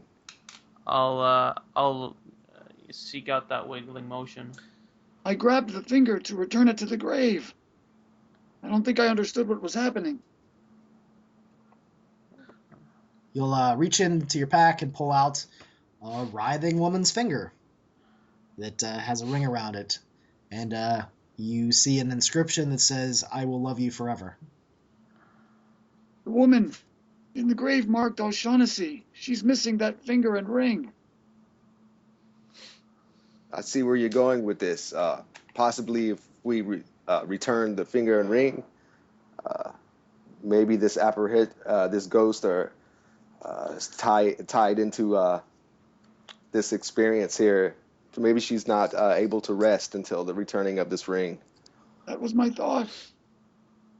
I'll nod slowly towards them, and since Temper was the one that saw the location of where this ring goes, I'll hand the ring over to him. Do you take it off the finger, or do you leave? I'll keep it on the finger. Just hand the whole thing, whole kit and caboodle. I use Bumper Door to pull myself up to my feet. I take the ring finger. Was the body in the casket an elf? Do you remember? I suppose it was far too old. Yes, there wasn't much left of it. I start walking that direction. Ramelzi. Yes. May I see that rag that you collected the blood in? Yeah. I been pondering that, and I come to a conclusion that it's not a good thing to be using. It is definitely the blood of summoning a demon that I would not be able to control. I don't know what you plan to do with the blood, but I'd be hesitant to use it for anything. What was your idea? I was going to polish my spear with it. Wow, that sounds interesting. I would love to see the effect of that. I'm a little hesitant though, knowing I try to explain to Bo, it's a Kako demon is not a demon of that I can control. We'd be taking a chance to use any magic associated with that demon. But if you have, I'm a firm believer in first instinct and intuition. If it's something that you feel you would want to try, go ahead by all means. It is not intuition, it is just dwarven practicality. That is the only thing that was harming this creature, and I do believe we might be battling it once more. Okay, did we return the ring to the grave? I think that's where you guys are walking at the moment. Yeah, okay. Let's see. I say, let's see what happens after we return this ring. And I suppose we'll have to go see if this strange, ghostly woman has disappeared or is at rest anyway. So, very well. So yeah, I guess I keep venturing on to the grave. Okay, as you guys get to it, like I said before, the looks like half of the cemetery has been removed off the side of the cliff face. Looks like the cliff probably cracked, or parts of it just fell down below. But there is the grave of the woman. There is a very old corpse in there. One of her fingers is missing. It's the ring finger. You guys will see Temper kneel by the grave and sort of gingerly reach out and put the ring finger generally in place where it's missing on the corpse. You'll see the writhing finger, the flesh attach to where you touch it to her hand, and then it stops moving, and the ring sort of clatters on the wooden box, and it doesn't move anymore. Just take a few steps back and shrug. What do you think? What's to stop her from coming back? We should go see if that spirit is still around. But she is one dangerous creature. Yes, we can't leave her alive to ambush some hikers or adventurers in the future. How about everybody roll under intelligence, just see if you the room had such things in the past. Yeah. Ah, shoot. I made it. My character sheet just closed. Hold on. Okay, where is it? All right, there. Oh, over. Okay, so Yeah, I got right on, so I don't think that succeeds. no, that works. Okay. Yeah, honor below. Those who have heard ghost stories and such over the years in various towns and places where you've been trying to make a living for yourself, you've heard that sometimes burning the remains or just doing that would perhaps set the spirit at ease. Well, we could try burning the corpse too. I've heard. Oh, go ahead. I'm saying I've heard of that before. That might be the way to go. What was on the ring again? What was written on the ring? Sorry. I will Just love you forever. I will love you forever. Okay, as they're talking about burning the corpse, I'm gonna see what the adjacent gravestone is. I'm trying to find a husband or something that could have been buried nearby. You do see where a plot would be for a husband, but there isn't a gravestone there. There is no grave. I'll gesture to it while they're talking. I'll look to the dwarf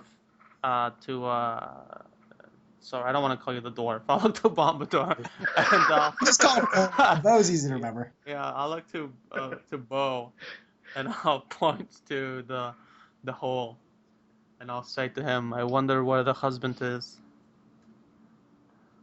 I'll look over the cliff. I don't know. I have, stonework stuff. Is this all like that cave? Does that look natural? The cave that is about 100 feet below, there's a ledge right before it. It does look natural, but you can tell just looking at the side of the cliff that eventually this graveyard will fall over the edge as well. It's not very stable up here. It will just fall into the ravine. Interesting. And you said, steam was coming out of that cave. So that leads under the house, I'm thinking. Yeah, there's still steam coming out of it too. I should have said that. I do have lantern oil in my equipment, so you guys will see me taking it out of my backpack and sort of sprinkling it on this corpse. There's lots of lumber in the old barn. Maybe we should get a bonfire going. Oh, that would work better. I'll join you. You want to go gather some wood? Sure. All right. I'll head over and start ripping timbers off the side of the barn. I assume it's not too hard to do if it's old. No, if you pushed hard enough, you think the whole thing would fall over. Rayhan, collect timber. Rayhan, you're pretty handy with that sword of mine. I need to thank you again. It was more. The strength did not come from my hands, it came from my soul. After the creature escaped, I felt the weight of the blade. It is not something I could easily hold. You you have more muscle than I. I have been carrying it for a while, and Ramal Z, I think if it wasn't for that energy, or whatever it was that you infused me with, I would have surely succumbed to the evil of that creature, so I owe you another thanks as well. No problem. We need you alive. I also mentioned to the party that this steam could possibly represent the spirit of the hills. Uh, Something magical of this theme, maybe awakening the dead, or maybe this theme is a being in itself. I'm That's what people are calling the spirit. nodding to Ramalzi, and I'll say there is the story of the dragon in the book, Yeah.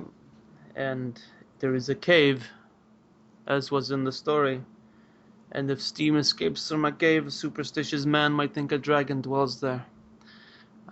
I want to see how this cave looks from the entrance. As you gather this wood, I'll see if I can tie my rope to something and propel down to take a look. Okay, so I say, Temper, won't you help Bo, and I'll keep an eye out on Rayhan while he looks for a way down to this cave. I would hate to see him fall or slip or his rope not be tied too greatly. Yes, I Too would good. hate to see that as well. Is Temper lighting up the corpse now? Well, we're gonna get some wood and make a fire. I think the idea is Bumbledore wants to make a fire to burn the corpse on. It doesn't take too long to break off some sideboards from the barn, and after a couple trips, you have a pile there. Well, as we're breaking as we were breaking up the wood, I would have paused Bumbledore with a hand on his shoulder and said, I need to thank you and that spear of yours as well.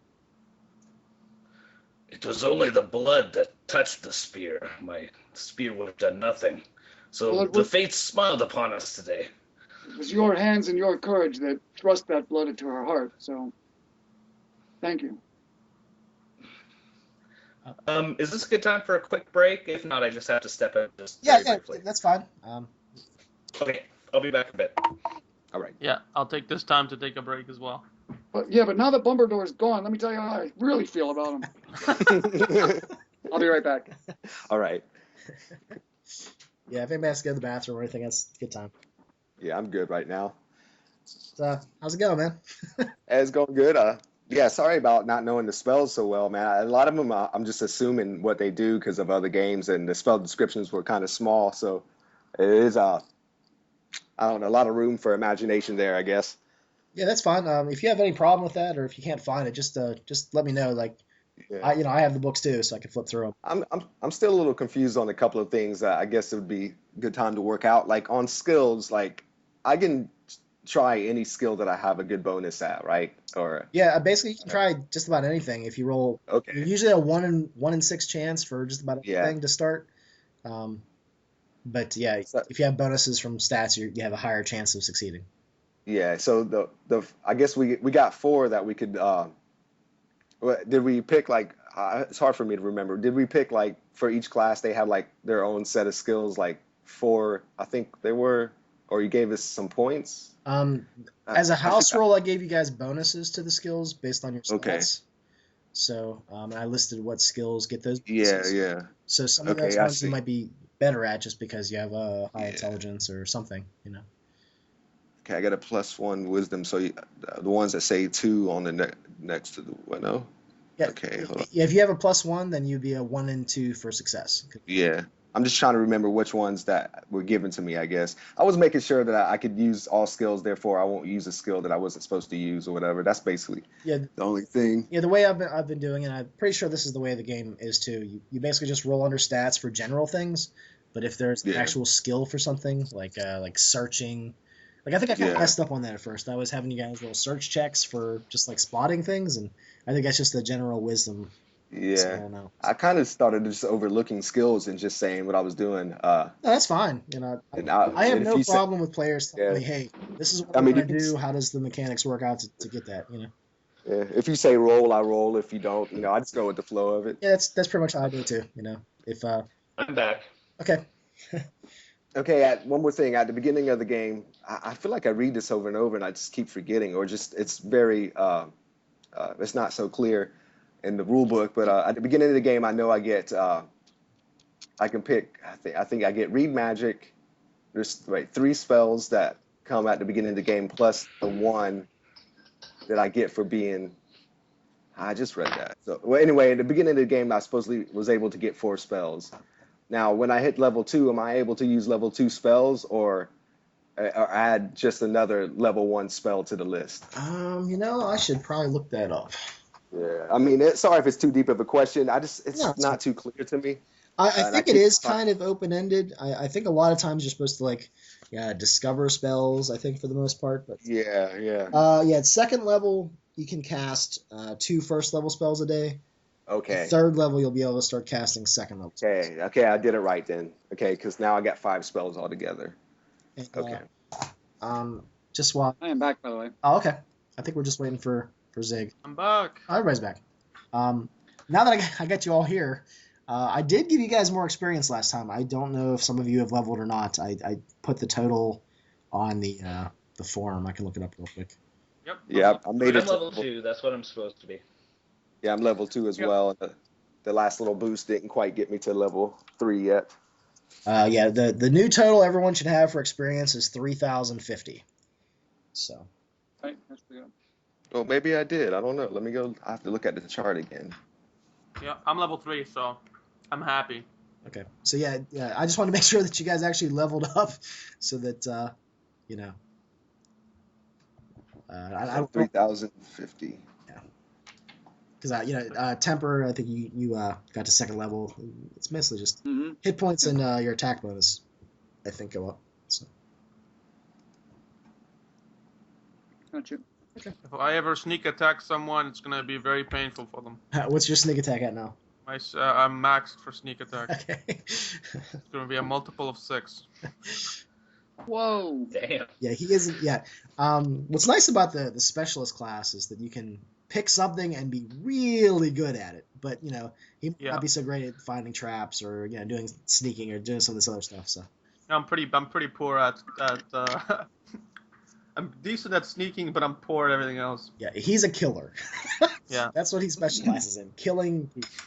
So, Now, and since we're having a little out of game, just explain my motivation for doing that is that my character has a 15 energetic, an 18 reckless, and a 16 valorous. So I was like, you would go for that finger. that was awesome, man. Yeah, that was great. Yeah, I'm glad that you're doing that. I'm glad your character takes chances. It definitely, it brings a lot to the game. We're like, hey, Temper's doing it again. He's just touching stuff, going for it. Hell, my character's like, they're saving my life again. Woo! All right, so I believe we left off with the plan of rappelling down a rope and going into the cave. Is that right? Right. Yep, and burning the Yeah, the body. yeah. All right, so you guys have a pile of wood. Are you? It looks like it's about 100 feet down to the ledge. So how much rope do you guys have? Let me see here. Rope, 50 feet. Yeah, I have a rope as well, so I guess 100 feet altogether if we tie it. Yeah, if you tie it, that's the trick. No rope here. Sorry. Yeah, I don't have no entanglement spell. Do you trust yourselves to scale such a cliff as this? I nod. I can do it with some rope. Yeah, what is actually your climbing skill at there? Is it fairly decent? Or? No, it's pretty bad, but I'm pretty confident. Okay. I'm pretty confident about myself. That's totally fine. I'm all about that. So. Yeah. All right, so Perhaps we could find a way in from the house that might be a little less risky. Oh, actually, you're right, Bumbledore. There was steam coming through the floor. Yeah. What do you think, Rayhan? I would say that it is likely that there is a spot, but it is just as likely that we will find that woman again. I agree. I'd be willing to try to climb the cliff if you think it's better. If we can tie the rope together, we might have a chance. But as far as the difficulty goes, the climb, I would imagine, might be hard. But the fight, I would imagine, would be even harder. Yeah. So your estimate, Rayhan, what do you? How far down do you see that cliff to be? Longer than my rope.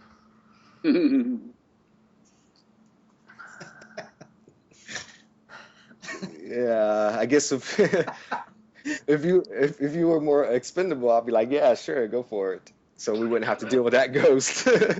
But we might need you in the future, so yeah, I don't know about that. I don't know. It's up to you, Rehan.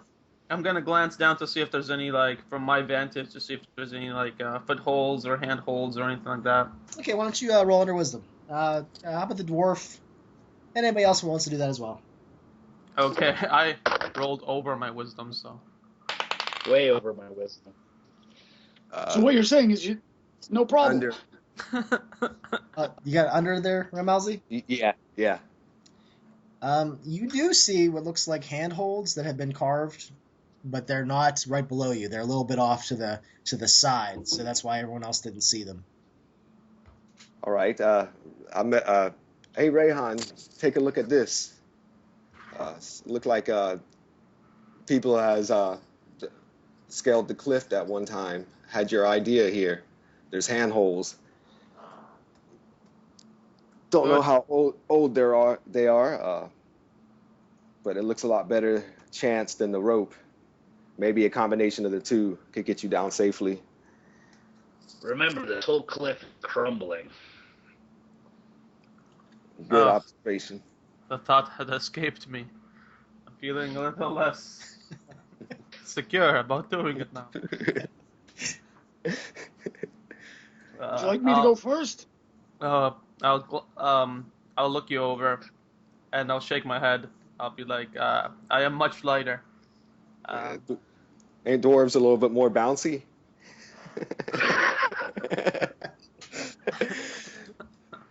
Sorry, poor humor. In character, poor humor. No, actually, I think you're right. They are more balanced.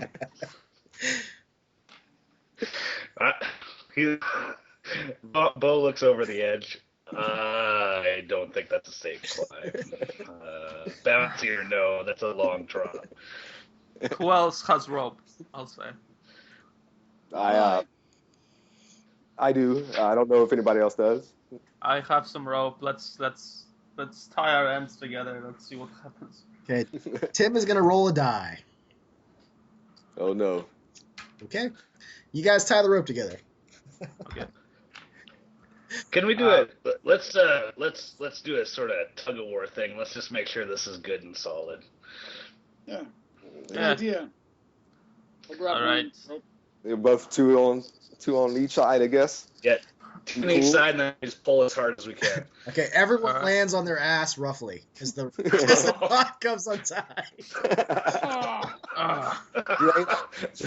That was a perfect idea, though. We saved a life there, I think.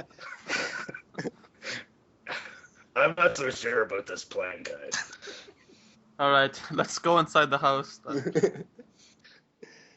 Have we burned the body yet? Have you? So, yeah, that's the next step. Before we Let's go do into the that. house. All right. Or we could see if just the ring itself being returned is all it needed.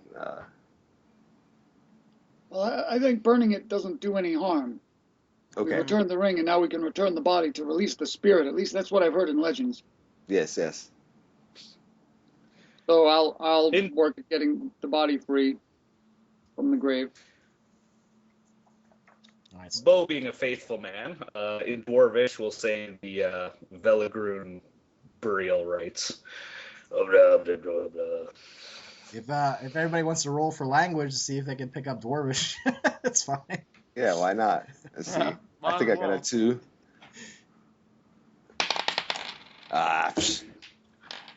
Over. Nope, over. I'm not rolling. It's a hard language to learn. So. That's a rolling R's. All right. So, does anyone say anything before you light her up? I'll refrain from using my my prayers for this woman, because if she's a ghost, then the afterlife doesn't want her. So, I'll stay quiet and a little out of the way. Yeah, I just kind of think to myself that I hope this ends whatever. Yeah, it just ends whatever energy that's caught up in this possibly the woman or anything else. Hopefully that just ends the haunting. All right. At this point, before you guys light this thing up, you'll see that the ring is slowly being pulled off the finger. Quickly, light it.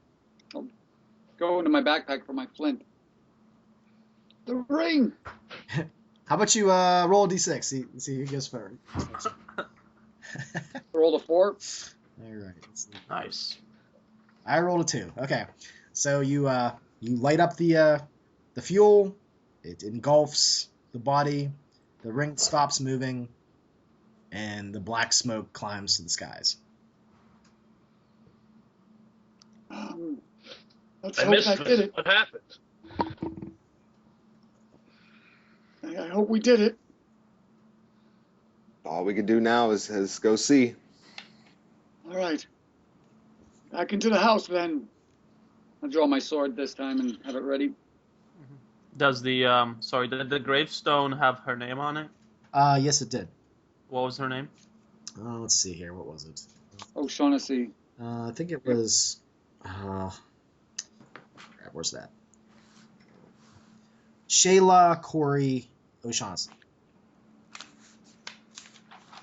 Okay. Yeah. So when we head towards the house, I'll just shout her name just to see if she appears at the doorway. Okay. And as you're shouting, you realize that the loud volume of the house is probably preventing anything from. Oh, that's yeah. But you return to the doorway, and she isn't standing there or in the stairs. Well, before we get to the house, I'll say, Rayhan, since we won't be able to speak with each other in the house, why don't you take the lead? I'll nod, and before we go further, I'll say I do still have those papers from the constable. If we need to express anything in detail, give me a nudge and gesture to my backpack. I'll take the papers out and the implements to write. Excellent. And until we need to do that, we'll just follow your lead. So our goal is to get to a basement, I suppose. Find a way. Semper, Yes. you still look pale.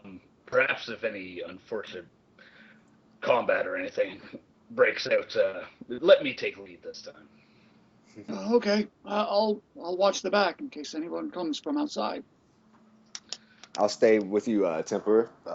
I'm not used in the front. Let's go then. Yeah, as we head in, I'll stop just so we can just say one more thing before we go in. I'll say, Ramalzi, the blade. Did you see it shine when you opened your backpack? If I'm not mistaken, no shine, no effect. Usually I would feel a strong emotion as soon as I touch the blade. If any energies are around to trigger its effects, but I see nothing. I'll nod, and then I'll look over at Temper and Bo and just nod to them, since they're the only ones that can hurt this thing. I'll go in leading the way, but within hand's reach is gonna be one of those guys. All right. So having been through, I'm trying to imagine we're going inside, and the 4 doors that are immediately at this point we have opened and explored, and there was no basement door or any stairs leading down. Yeah, there was a hallway. As you enter in, there's the stairwell up to the right. Yeah. There are the 4 doors to the left. There were 2 doors to the right, however, that you haven't opened. Okay, so I will head to those doors. But before you go, Rayhan. Okay. Do you touch me? Because you gotta. Okay. So Ramalzi touches your arm and then walks back to where you can talk to each other. All right, I'll go back. Yeah, I wasn't sure how far actually. I didn't know if you were too far. I figured we were in separate groups, but not all the way, like stairway distance. But I was thinking if we're trying to go down, you know, going upstairs wouldn't help us much, would it? I nod that it wouldn't. Yeah, I said, we are not heading up the stairs. We need to find a way down. There's a few doors that we haven't gone through yet on the first floor, and I believe that there's that hall there. Maybe there's stairs down on the other end. Yeah, maybe I was getting confused there. I was thinking that the doors were upstairs, all of them. That's the only reason I said that. Yeah, there's just 4 doors on the left on the first floor and 2 doors on the right, and then stairway up. Well, we'll just erase everything I just said. Okay. Start back over. That's fine. We're doing this theater of the mind, so it's understandable. All right, no worries. Okay, so I open the door. Okay. One of the 2 that we haven't gone through yet. All right. So the first door on the right, you pull open. Seems like it's mostly empty. There is a trap door, however, in the floor with a ladder that goes down. Oh. I mean, I'll look back at the group as I move out of the way so that everyone can see it. I'll approach the trapdoor. I give him a thumbs up. Yeah, great. This looks like our way in. Yeah, I'll be kneeling near the trapdoor and kind of looking at Bo as he's investigating it. So, are you just gonna open it up though? Are you looking at it first? What are you doing? Is it locked or Doesn't appear. anything? Is it like? Does it look like it went to a root cellar originally? Like, what's the room like? What room are we in? You're in the first room on the right, on the first floor of the house, and No, I mean, is it a kitchen? Is it a bedroom? just seems like it's an empty room. Okay. Yeah, I'll open it up. Okay. All right. So you open up. Knowing Steam is going to come rushing up, he'll like open it and step back, right? Okay. There is steam coming out of it, and it does seem quite hot, but it's not taking up the full hole. So you do think you'll be able to go down it, but yeah, you'll probably want to keep your eyes shut for the most part as you're going down because the steam is pretty warm. It's like opening up a popcorn bag. I point down the hole and nod. Yes, let's go. Okay, I'll go first. First of all, is it dark down there? Yeah, take a look. Stick your head in first. It's hard to see with the steam. You think you'd have to probably climb down it first before being able to see. Okay. I will do a momentary glance up to the sky, and if there's a ladder there that I can feel or see, is there a ladder? Yeah, there's a ladder. Okay, I will put my hands on it, and I will almost like fireman slide my way down. Nice. Okay, so And Rayhan slides into the steam and is gone. With the rest of I'll follow more traditionally, just rung after rung going down. Okay. Who goes next? I might as well go next, or I say, I look at Temper and said, "You?" Or I give him the motion for him question. to go. I motion for him to go first. All right, I go down. Okay. So you guys go down the ladder. It's hard to see at first, but eventually, after probably about a 30 or 40 feet down climb, you will come out into a large, expansive cavern. And right below your feet seems to be a large hole that continues to go on, and the ladder sort of stops about 10 feet above it. But there is a ledge about 5 or 6 feet to the left where you think you could probably jump off the edge of the ladder and land on the ledge. You'll also see things. There looks like there's about 3 different passageways that goes off, but it is pretty dark down here, so there's only a little bit of light in this cavern that you're at, but once past this spot, it looks like it's going to be completely dark. And how loud is the noise down here? Oh, it's truly deafening. In fact, it's so loud that you probably all have headaches by this point. Wow. I'm going to try to pack something into my ears. That's exactly what I was thinking. There's a faint red glow from far below in this large hole. You know, It's I also try to. it's also very warm. You're probably all sweating. Yeah, I'm smelling the steam. I'm trying to get a sense of it's if it's just pure water or if it has a weird aroma to it. Um, this it's mostly steam, mostly water, but you do smell smoke. Okay. Hmm. All the signs of a dragon, but I just have a feeling it's something else. What? Yeah, that's right. Yep. If I say I something to myself, just carry on like you didn't hear. if I can see far enough down the ladder to Rayhan, I'm kind of signaling for him to go ahead and jump to the ledge so we can get Yeah, up the ladder. I bet you guys yeah, all roll under wisdom just to sort of kind of look around. Like I said, it's not very lit up down here. It's kind of hard to see. No. I Uh, may, I tied it again. I'm the Lord of yeah, Ties today. tied as well. Okay. Lord of the Ties. Uh, I made it with a 6. all right. Those who make it or are under seem what look like creatures that are very long, slender, almost snake-like, but a little bit thicker, that are hanging off the edge of this chasm that's below you, that goes off into the depths below. Uh, they're glistening with water. They're nowhere really near where you guys would be jumping to, but it seems like there's some sort of life form that this is their habitat. So you say like hanging snake kind of things? Yeah, if you look a little bit closer, it looks like they have little legs towards the top of them, which you're assuming might be the head. That are gripping onto the side of the cliff, basically. Well, I'll point at my eyes and then to the snake things for anybody who may not have seen them. Yeah, no, I am able to be aware of them. I'll make the jump to the ledge. Okay. How about you roll under strength or dexterity, whichever's higher? No problem. Shit. I tied with my dexterity. You tied? Ah, Okay. yeah, tied dexterity. Okay. I- So Rayhan launches himself off the ladder and lands roughly on the edge of it. Oh! You slam into it. Your both arms are flat on top. You're not falling, but you're not really up either.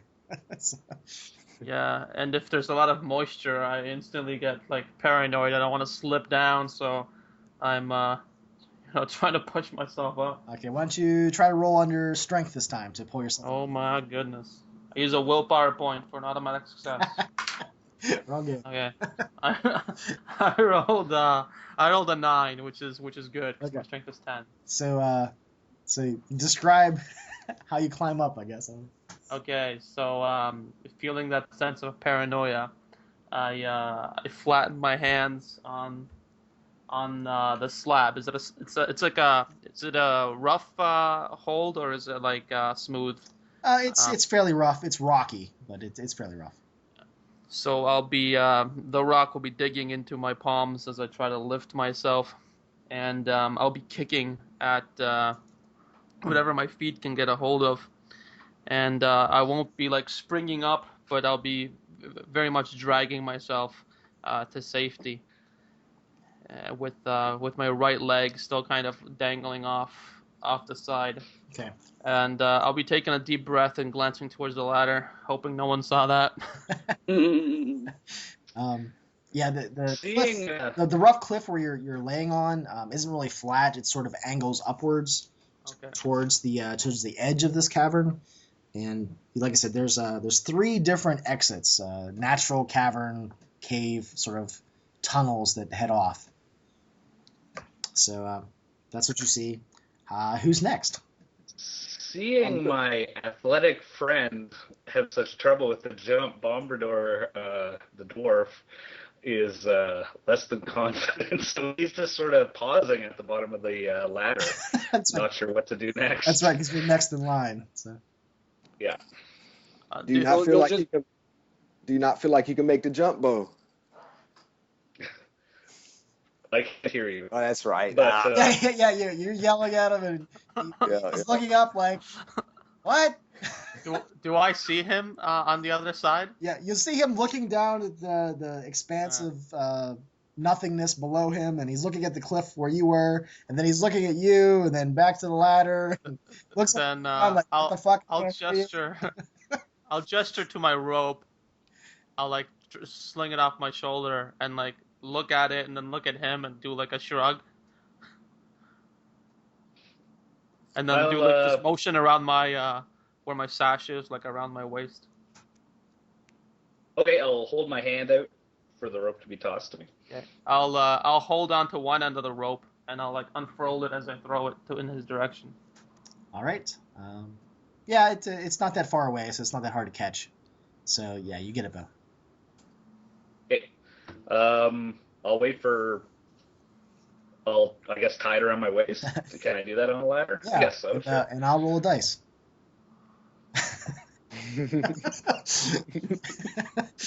Okay. Now on my end, is there something I could like almost create a pulley kind of thing? If there's like a stalactite or stalagmite, whatever the hell grows from the ground, or anything like that I can kind of put the rope around and hold, so I can basically, act as if I have more strength than I do. Tim rolls another dice. Yeah, there appears to be some rocky sections of the floor where you're at, where you think you could wrap the rope around it. Yeah, that's what I'm doing. Okay. And I'll give the dwarf the fantasy setting version of the thumbs up. Okay. All right. So. Okay, I will heave mightily and jump as best I can. All right. So the bouncy dwarf hurls himself into the air. How about you roll under Dex or Strength, whichever's high. No problem. No problem. All right. He lands roughly, but he's there. I do I'll untie myself from the rope. I'll do an over-exaggerated wiping of the brow as he's safe. We're like in a silent movie right now. Yeah. All right, so who's next on the ladder? That's me, and I'm just gonna go for it. I got a backup plan, so all right. I look at the distance, kind of apprehensive, and I get that look of like, all right, I'm going for it with a bit of confidence, and take a couple of steps. Well, no, I can't take a couple of steps back. You lean to one side, I guess. Yeah, lean to one side to get a little extra poof in my jump, and I'm rolling on the dexterity, and I rolled a 9, and I have a 13. Okay, so gracefully, Ramalzi, the Dark Wizard, lands on the edge, and he's fine. Which only leaves one last person. Okay, what do I need to hit if I want to do a backflip? I'm kidding, of course. Triple axel. It'd probably be 4 less than your stat. That's probably no thanks. Strength or Dex, right? Strength or Dex. I'm gonna point to the rope just to let him know it's an option. Oh. I just wait for them to step aside and I jump. I rolled an 18. Oh my god. Oh my god. Oh my god. I knew there was going to be somebody, at least one. I thought it was going to be me. And immediately signal back to the rope. Back to the rope. Back to the rope.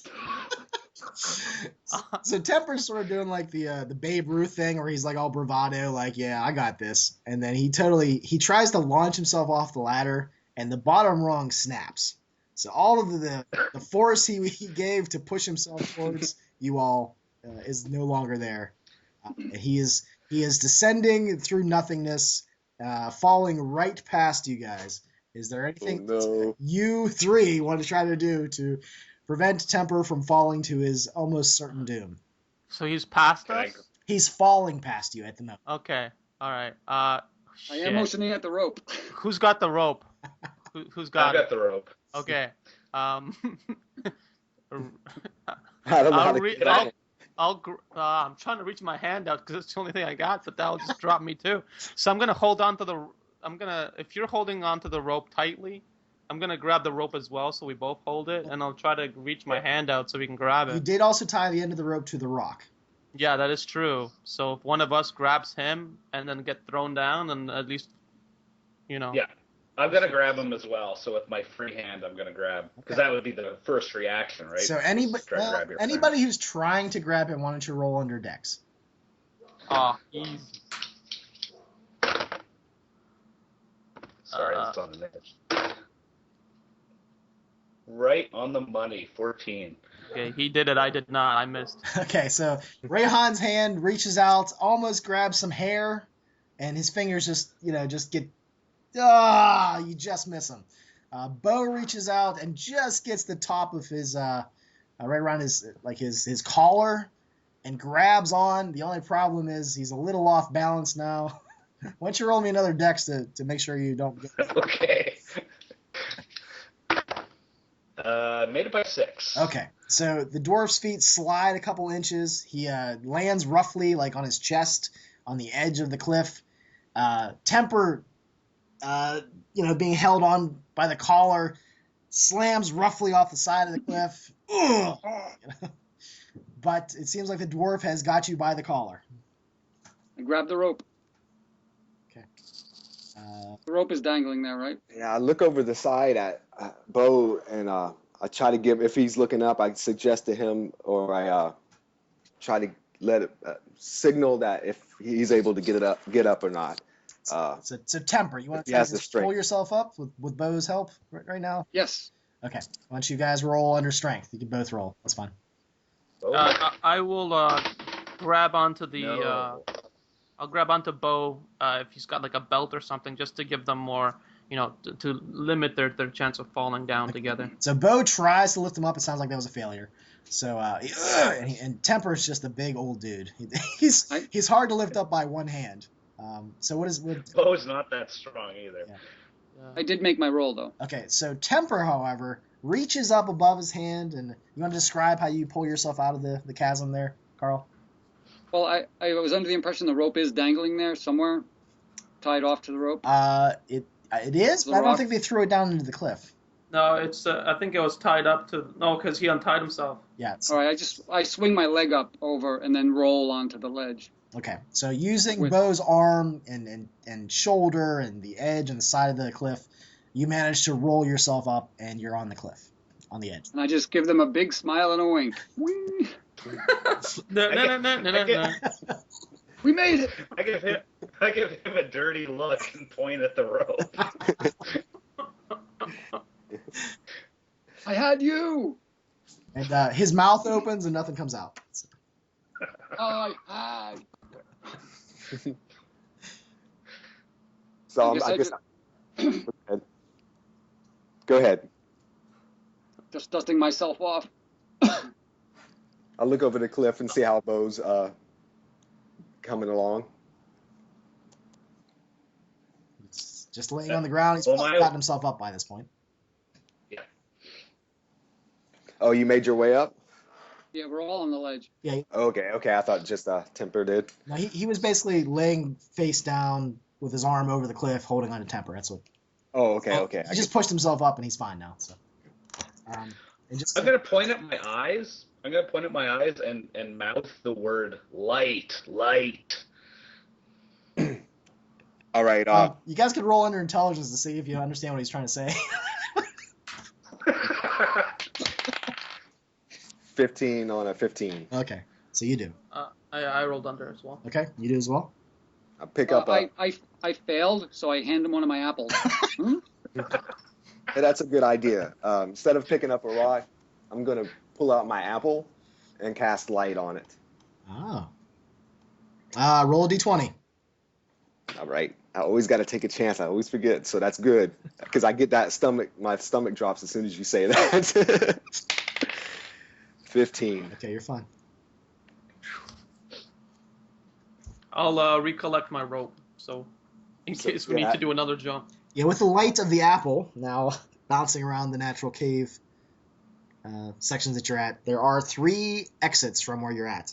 There is the large cavernous hole that falls down into apparently nothingness, and 3 exits. I'll head to the closest exit. I'll follow. Okay.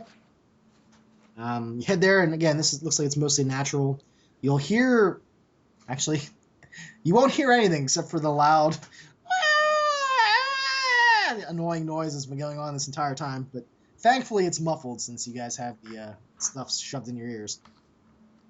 But eventually, if you travel down that way, you will see what looks like a natural underground river that's running from left and right of the cavern that you're at. I'll kneel down to take a drink.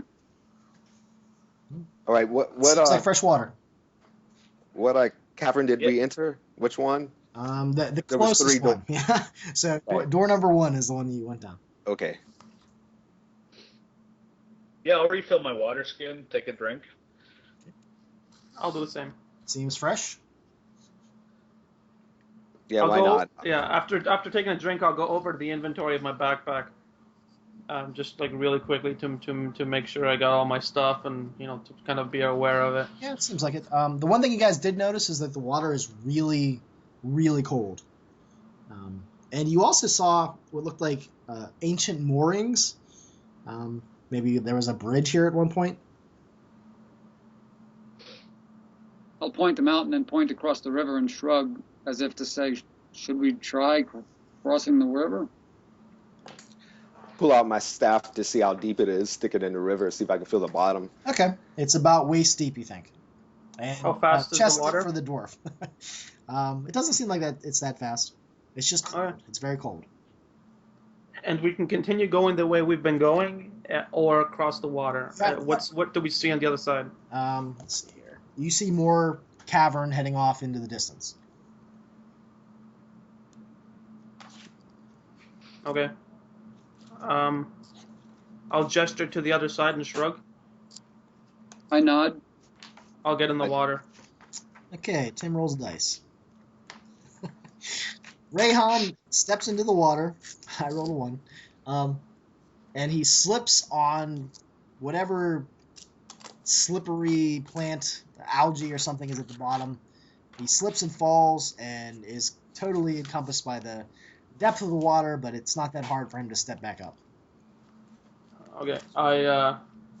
It's I'll think the polar bear club. That's the kind of reaction you'd probably have here. All right. So I will after I basically touch the bottom of this, I'll push myself up and not wanting to look like foolish, I'll immediately submerge my head again and just swim underwater to the other side. Okay. You will take 2 points of damage just from how chilly, icy cold this is. But you managed to crawl up the other side without a problem. All Yeah, right, I would have got in right behind him. Yeah, I'm following. Temper walks across without a problem. Bo, however, does the same thing. He slips and falls underneath the water. It's frigid. Okay, stands up. Just keeps making his way across. You take 3 points of damage from how chilly and cold and wet you are. Okay. And looks like Ramelzi is fine. Yeah, I guess I went in. Okay. If you don't want to, I mean, that's fine. Nah. If I make it, I make it. Because I was going to see how wide it was actually. It was only about probably about 15 feet wide. Okay. Well, yeah, so I made it, so I'm good. At least we'll warm up quickly on the other side with all the steam.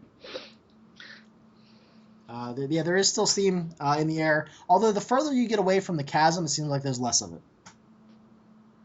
Does this steam now that there's less of it? I should have asked this earlier, but did it seem like it has like a direction of that it's kind of being pumped in from, or? Well, it seemed like it was coming from the base of that hole in the ground. Okay. That large chasm. Oh, that's right. That's right. Yeah, it smelled, like I said, of like water steam as well as smoke. Okay.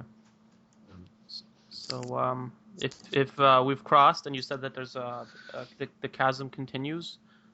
Yeah. The tunnel continues off into the distance. You walk for some ways, probably about for 5 minutes, and then you get to a part where there's this open area that has a slightly raised ledge, and there is a body of a man there. It seems like it's covered in maggots and assorted vermin like rats. The clothing seems like it's fairly modern. Doesn't look like he's been here for too long. There is a pack on his back. It seems like it has several things sticking out of it, like rope and spikes. How is the sound over here? It's not as loud. It seems like you can barely hear each other if you yell at each other. Well, I'm going to grab those spikes and rope. Oh, another thing you guys notice is that he seems to have a ring on his finger that looks very similar to the ring that you saw in the grave. Well, when I kneel by the body, I'll hold his hand up in the air and point at the ring so everyone can see it.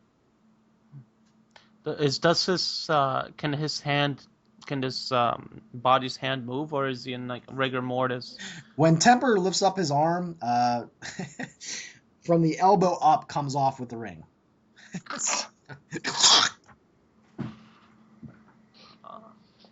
I'll Look! glance at the rings and like somewhat shocked, a little shocked, but I'll look at the ring. It isn't hard to pull the ring off the finger if that's what you want to do. The arm pieces will clatter and, kind of thunk to the ground. Yeah, if he's holding the hand up, then I'll slip the ring off and take a look at it. Like I'll kind of like lower myself down and like take a knee as I'm looking at it, so that Bo can have a good look as well. Okay, so you're looking at the ring. Temper's looking through his pack. There's lots of rope, spikes. There's hollow tubing of some sort of metal. There's all these weird little gadgets that look like they could be clocks, but they look different, and you cannot make heads or tails of them. They look kind of strange. Well, at that point, I'll just dump the pack on the ground so everybody can see the stuff. So all these little gizmos and gadgets come clattering to the floor. Also on the ring, there's a pretty large diamond on it. Is the writing on the ring the same as the other one? If you look on the inside of the ring, it says, "I will love you forever." And you notice that the other ring didn't have a gem on it. It was just a plain gold band. How many spikes do I get? Oh, let's see. There's probably about 30 of them. I'll take There's 10 if they're not too heavy. There's two 200-foot coils of rope. Wow. I'll glance over at Bo, and I'll, knowing that clearly he's a dwarf and likely more attuned to minerals and things like that, I'll just hand him the ring. Okay, I'll take a good look at it. Look at the gem. Why don't you? I don't think there's an appraise skill, is there? I don't think I so. don't think so. Okay, why don't you just roll under intelligence? Okay. Oh yeah, way under. Okay, I'm telling you this, Bo. So, you think the diamond ring is probably worth about 500 or 5,000 gold pieces. This is not a small gem, and everyone can see this is not a small diamond. So, his eyes will widen as he's looking at this thing. I think we've got a retirement here, boys. What do you mean? I mean, Why? what do you guys think about reselling this ring? So, as you guys are talking about the ring, the woman appears out of the body of the man and comes straight at you. Yeah. You guys just see. You guys will I see a might not huge. even see her actually, because I'm looking at this diamond zone pen. Hey, fellas, I'm real sorry. I gotta do something here with my son real quick, Okay, and I'll just jump right back in. okay, sounds good. All right, thanks. When that happens, you guys will just see a big cloud of iron spikes fly into the air as I jump to my feet. Yeah, it's almost like the moment the dwarf touches the ring, or you guys are looking at the ring, and the shade of the O'Shaughnessy woman just comes flying out of the corpse of the man, just right at you. So, why don't you guys roll me a d6 just to see? It's your turn, Bumperdor. 3. Okay, I actually got a 5 this time. So I think Bo is actually holding the ring right now, so she will attack him. Ooh, lucky me to hand it off, eh? All right. One of her fists misses your shoulder. The other one plunges right into your heart. I checked your armor class, so. Sure, good. Let's see here. Yeah, Is the you feel like her necklace? Oh, that's right, the necklace. Good call. Let's see here. I should probably. You know what? Her fist thumps off of your chest. Nice. It doesn't go into you. Wow. I totally forgot about that. Cool. Needless to say, your gem is frigidly cold again. All right, it's your turn. You see that she tried to just plunge right into the chest of the dwarf. I'm drawing my sword. Yeah, I'm No, drawing drop my the sword as ring in well. drop the ring in my pocket and draw my weapon and shield. That's funny that you made sure to put it in your pocket. That's great. Damn right. So the dwarf backs up, holds up the shield. You guys, are you going to try to attack her, or what are you trying to do? I will. You can communicate I will, with one another too. You can yell. Yeah, I'll yell at her. I'll call her name. Was Charlotte Corey? And I'll see if I can get her attention. She will turn around and look at you. I'll say, "What do you want from us?" Oh, that's right. You guys can kind of hear her, huh?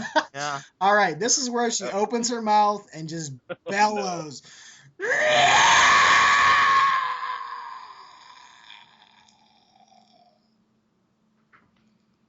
Everybody will need to make a saving throw. All right. You guys can hear now.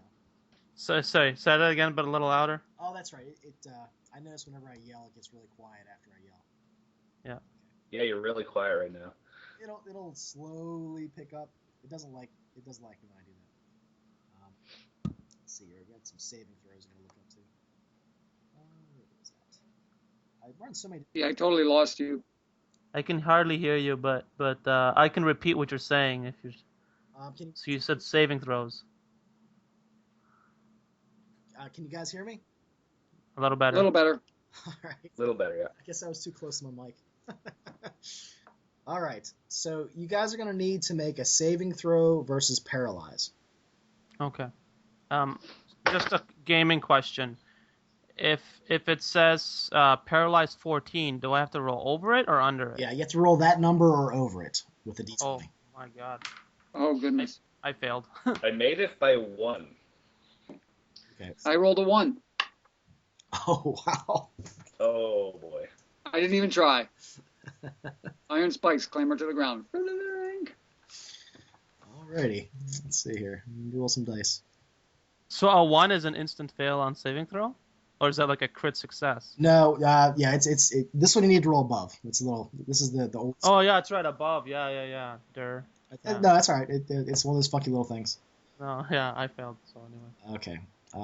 Looks like Rayhan is going to take 10 damage. Holy balls. Oh no, I can't. Temper's going to take 7. It puts me at -3. Okay. Temper gets to roll on the table of doom. Ramalzi, you're back. So go ahead and a saving throw versus paralyze. Okay. Yeah. It's a Okay. Wow. D20 roll. You need to roll over it. Over what? Over the paralyzed saving throw. Okay. Or actually, that number or over. So. Oh Lord, 4. Okay. Ramalzi, you're going to take 8. I'm out. Yeah. What is your total? I got 8. Okay, so you're at 0? Yeah. Okay, you are unconscious. I messed that up the last time we played, but yeah. So you're unconscious. Temper is on the doors of death. Rayhan, where's your total at now?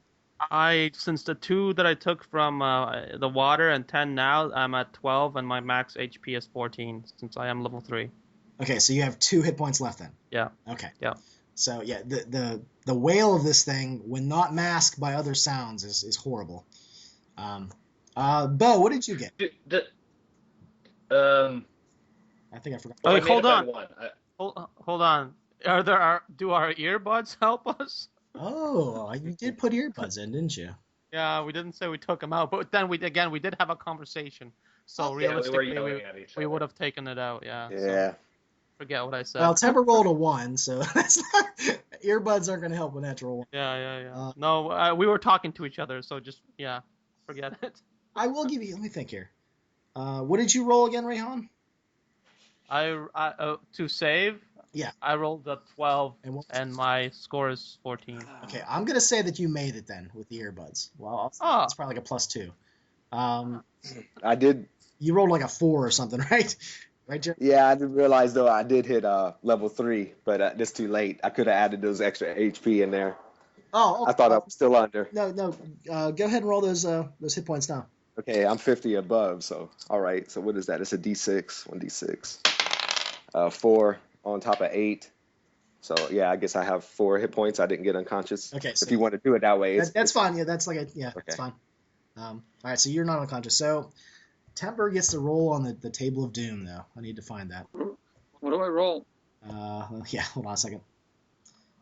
I should have these all open, but I think it's on the forum. yeah, it's on the house rules. Yeah, there it is. Wow, you're level 3 already? These dwarves go slow. Yeah, I tried to throw in some extra stuff in there. Okay, so the -3 hit points, 2d6, death and dismemberment table of doom. That's what you're rolling on. Beautiful. Okay, so you need to roll 2d6 there, Carl. Okay, I rolled a 3. All right. So here's how this you got lifeless corpse, and corpses in quotes. This is the out of character knowledge, guys. So keep this separate. You are actually alive, but your friends don't know this. Your body is functioning at such a slow rate that they think you're dead. You will recover 1 hit point per day until you reach 1 hit point, and then you will wake up. So let's see here. In 4 days, you will wake up. Okay.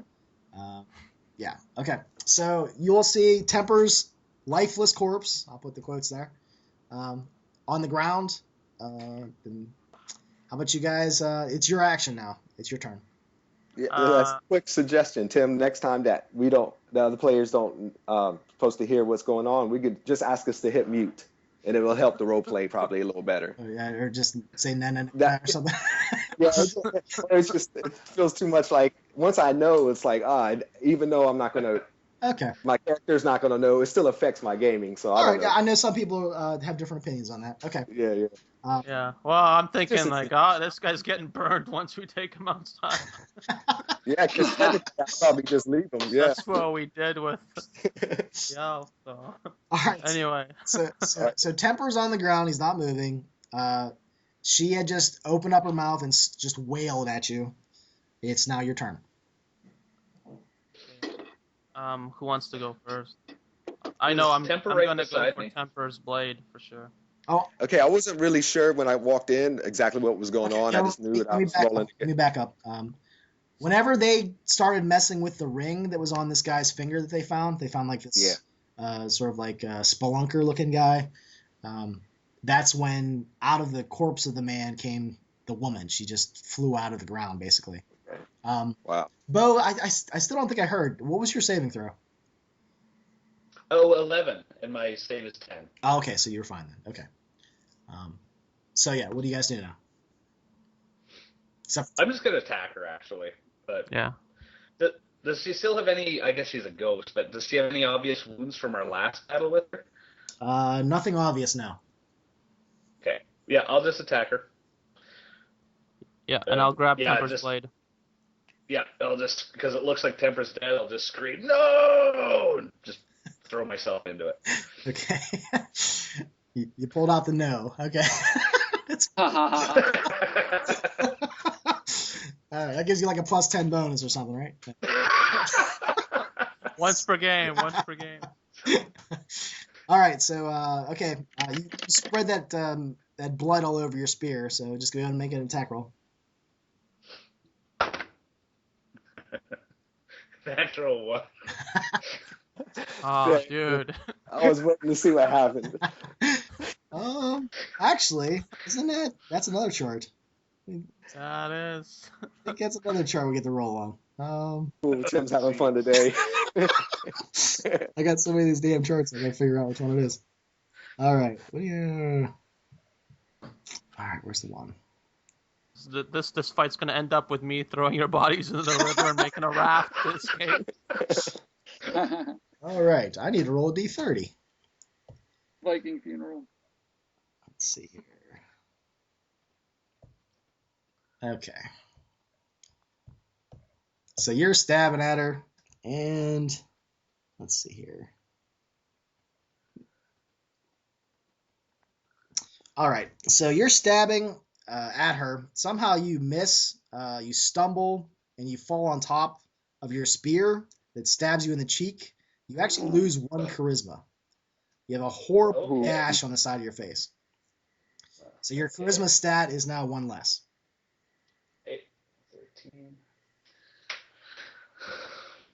So another party member falls to the ground. All right, so there's Ramalzi and Rayhan left. Yeah, I'll if I can take Temper's blade out from his back and stab it into her in 1 turn, then that's what I'm doing. Okay, you can do that. That's fine. Okay, so big money, big money. Okay, this is gonna be awesome. I don't think it matters on ghosts though, if I'm using my D&D brain, but I got a 20 on my hit. Oh, okay. That's actually a different chart to roll on. It is a magical blade, so I'll roll again. Let's see here.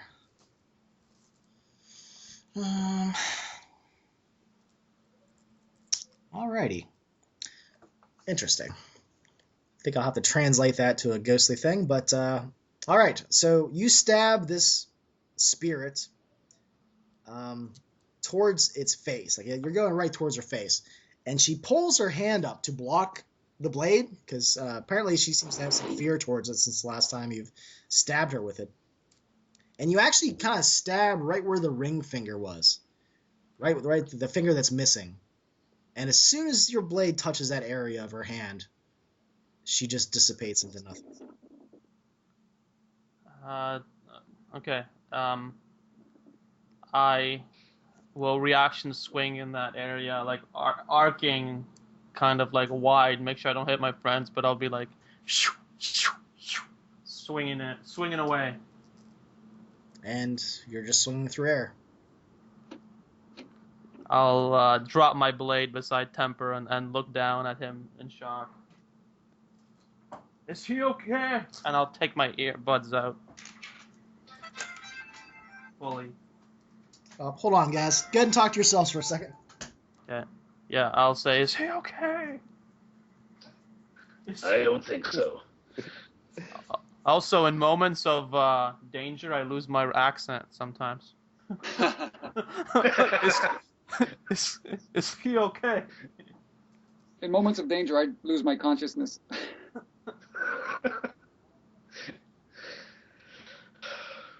I'm a raft now, like you said. All right, guys. Sorry about that. That was the neighbors talking about my son, but he's okay. Okay. We're, I guess, getting towards the end here too. Yes, we are.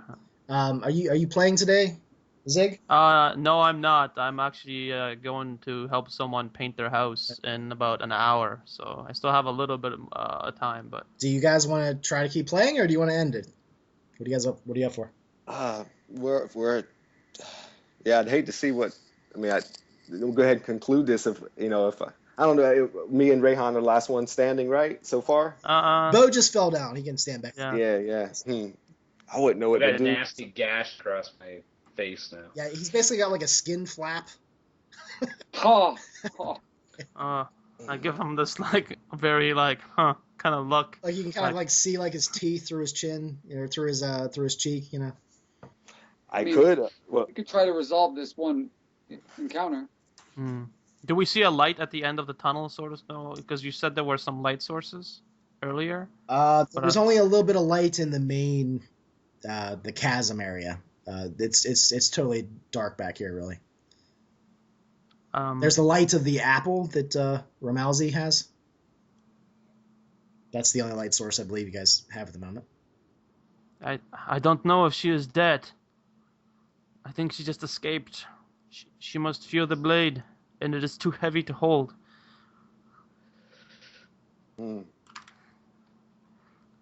I'll Bo kneel is- down beside Temper to just, Yeah, that's what rudimentary Bo's doing. quick look to see if he's okay. Yeah, his body is laying prostrate on the ground and not moving, and doesn't appear that he's breathing. He's dead. Oh man. He's dead. But we can't what do just we do leave with him him? here. We can't just leave him here. Look what happens. And I'll gesture towards, I guess, the maggot-infested body that's beside him of the Spelunker. If I knew a way out of here, I would say let's bring him, but we have yet to find a way out. Maybe if we can leave him here just for a little bit, and we explore further, or go ahead and carry him as we explore. Yeah, I we can will. come back for him. Let's explore further on and see what there is, but I don't feel comfortable leaving him here like this. Neither do I. But how do we get him back to the surface, sir? What do we bring him back to town? What do we do? Give him a proper burial. We can't bring him back to town because who knows what they will do with his body as an outsider. Oh, we know what we'll do. Oh, the sin eater. Yeah, let's not bring him back to town. Do you know, Bo, you're closer to him than any of us. Do you know what his funerary... Does he speak to you of how he wished to be buried or set ablaze? Did you, Temper? It would have been something like a Viking funeral, float me down the river and. He'll probably need his armor and his weapons. I don't want to think about this right now. Can we hide his body perhaps so random creatures don't start feeding on it away from the... Oh wait, you said there were rats and maggots here, didn't you? Yeah, there's rats, maggots, all kinds of little creatures that would start. Oh man. I shake my head and I try to lift him. I'll see how heavy he is to see if we can carry him. Carl, Mhm. Temper can hear everything they're saying, but he can't react in any way. Awesome. What are you talking about? Yes, I'm gonna you're probably lift inside him your to head see or if- something, but you're just there. I'll help Rayhan. Yeah, there's no way I want to leave him here with the rats around here. Yeah, and let's continue on. I'll gesture with my chin to keep going the way we've been going. Well, that's the thing. This is the end of this section of the caverns. Oh, wow. So we have to double back then, We have to eh? double back, yeah. Okay. What about let's- this river? If we could take our chances maybe on following the river? The cold would get to us. Yeah, I don't know how long I could last in that river, honestly. Let's bring him back across and head to the main area that we came. There was a light source. Perhaps it would lead us outside the area we tried to climb down to. Perhaps that's an opening to the outside and catch our breath. And those two other doors or passageways.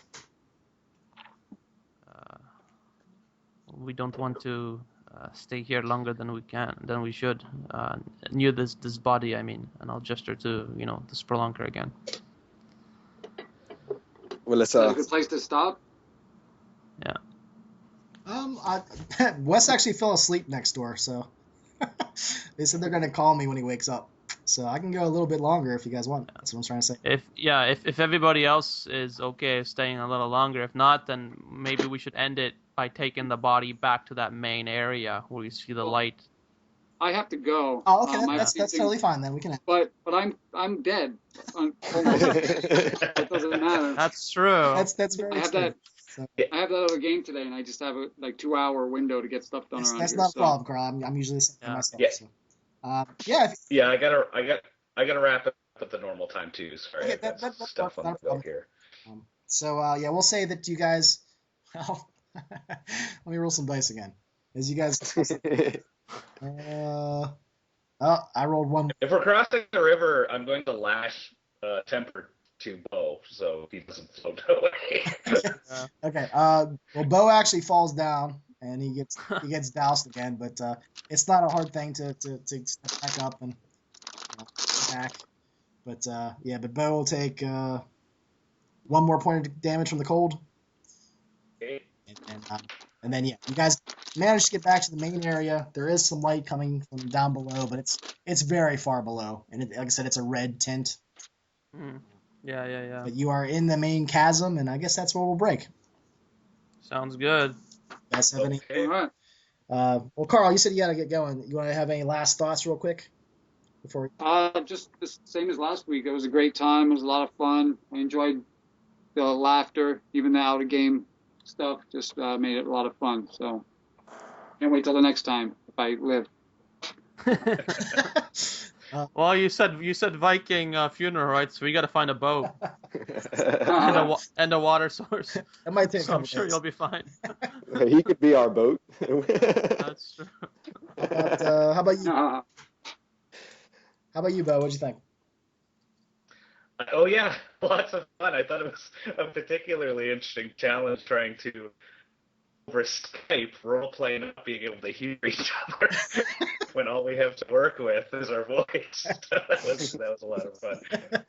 I loved it. It was great. Yeah, I thought that was going to be kind of a challenge when I read through the adventure first. I'm like, oh wow, we're going to do this over Skype. It's just voice only, Yeah. so this could be a lot of fun. yeah, I thought we did pretty well. I didn't really have any problem. No, that worked out well. How about you, Zay? What do you think? It's always part of me that's trying to piece puzzles together, like this whole.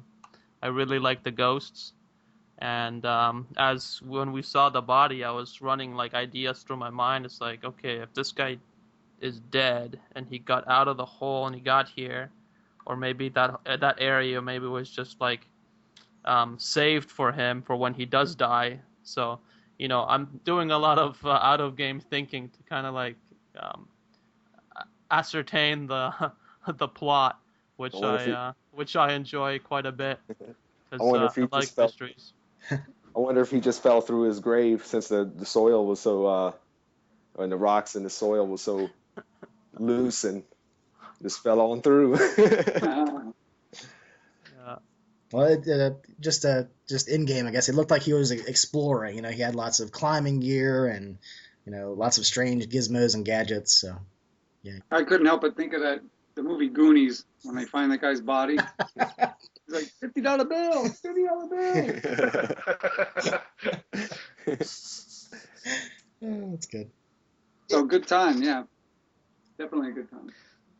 I guess. Well, thanks for playing, and I guess I'll let you know when the next time we can get together and play is. Cool. All right. Yes, and don't leave me in limbo. Seriously. Literally, I mean. All right, I'll talk to you guys next time. Yeah. All right. See you guys. Okay. Bye, Later on. everybody. Catch you guys later. All right, bye. Thanks.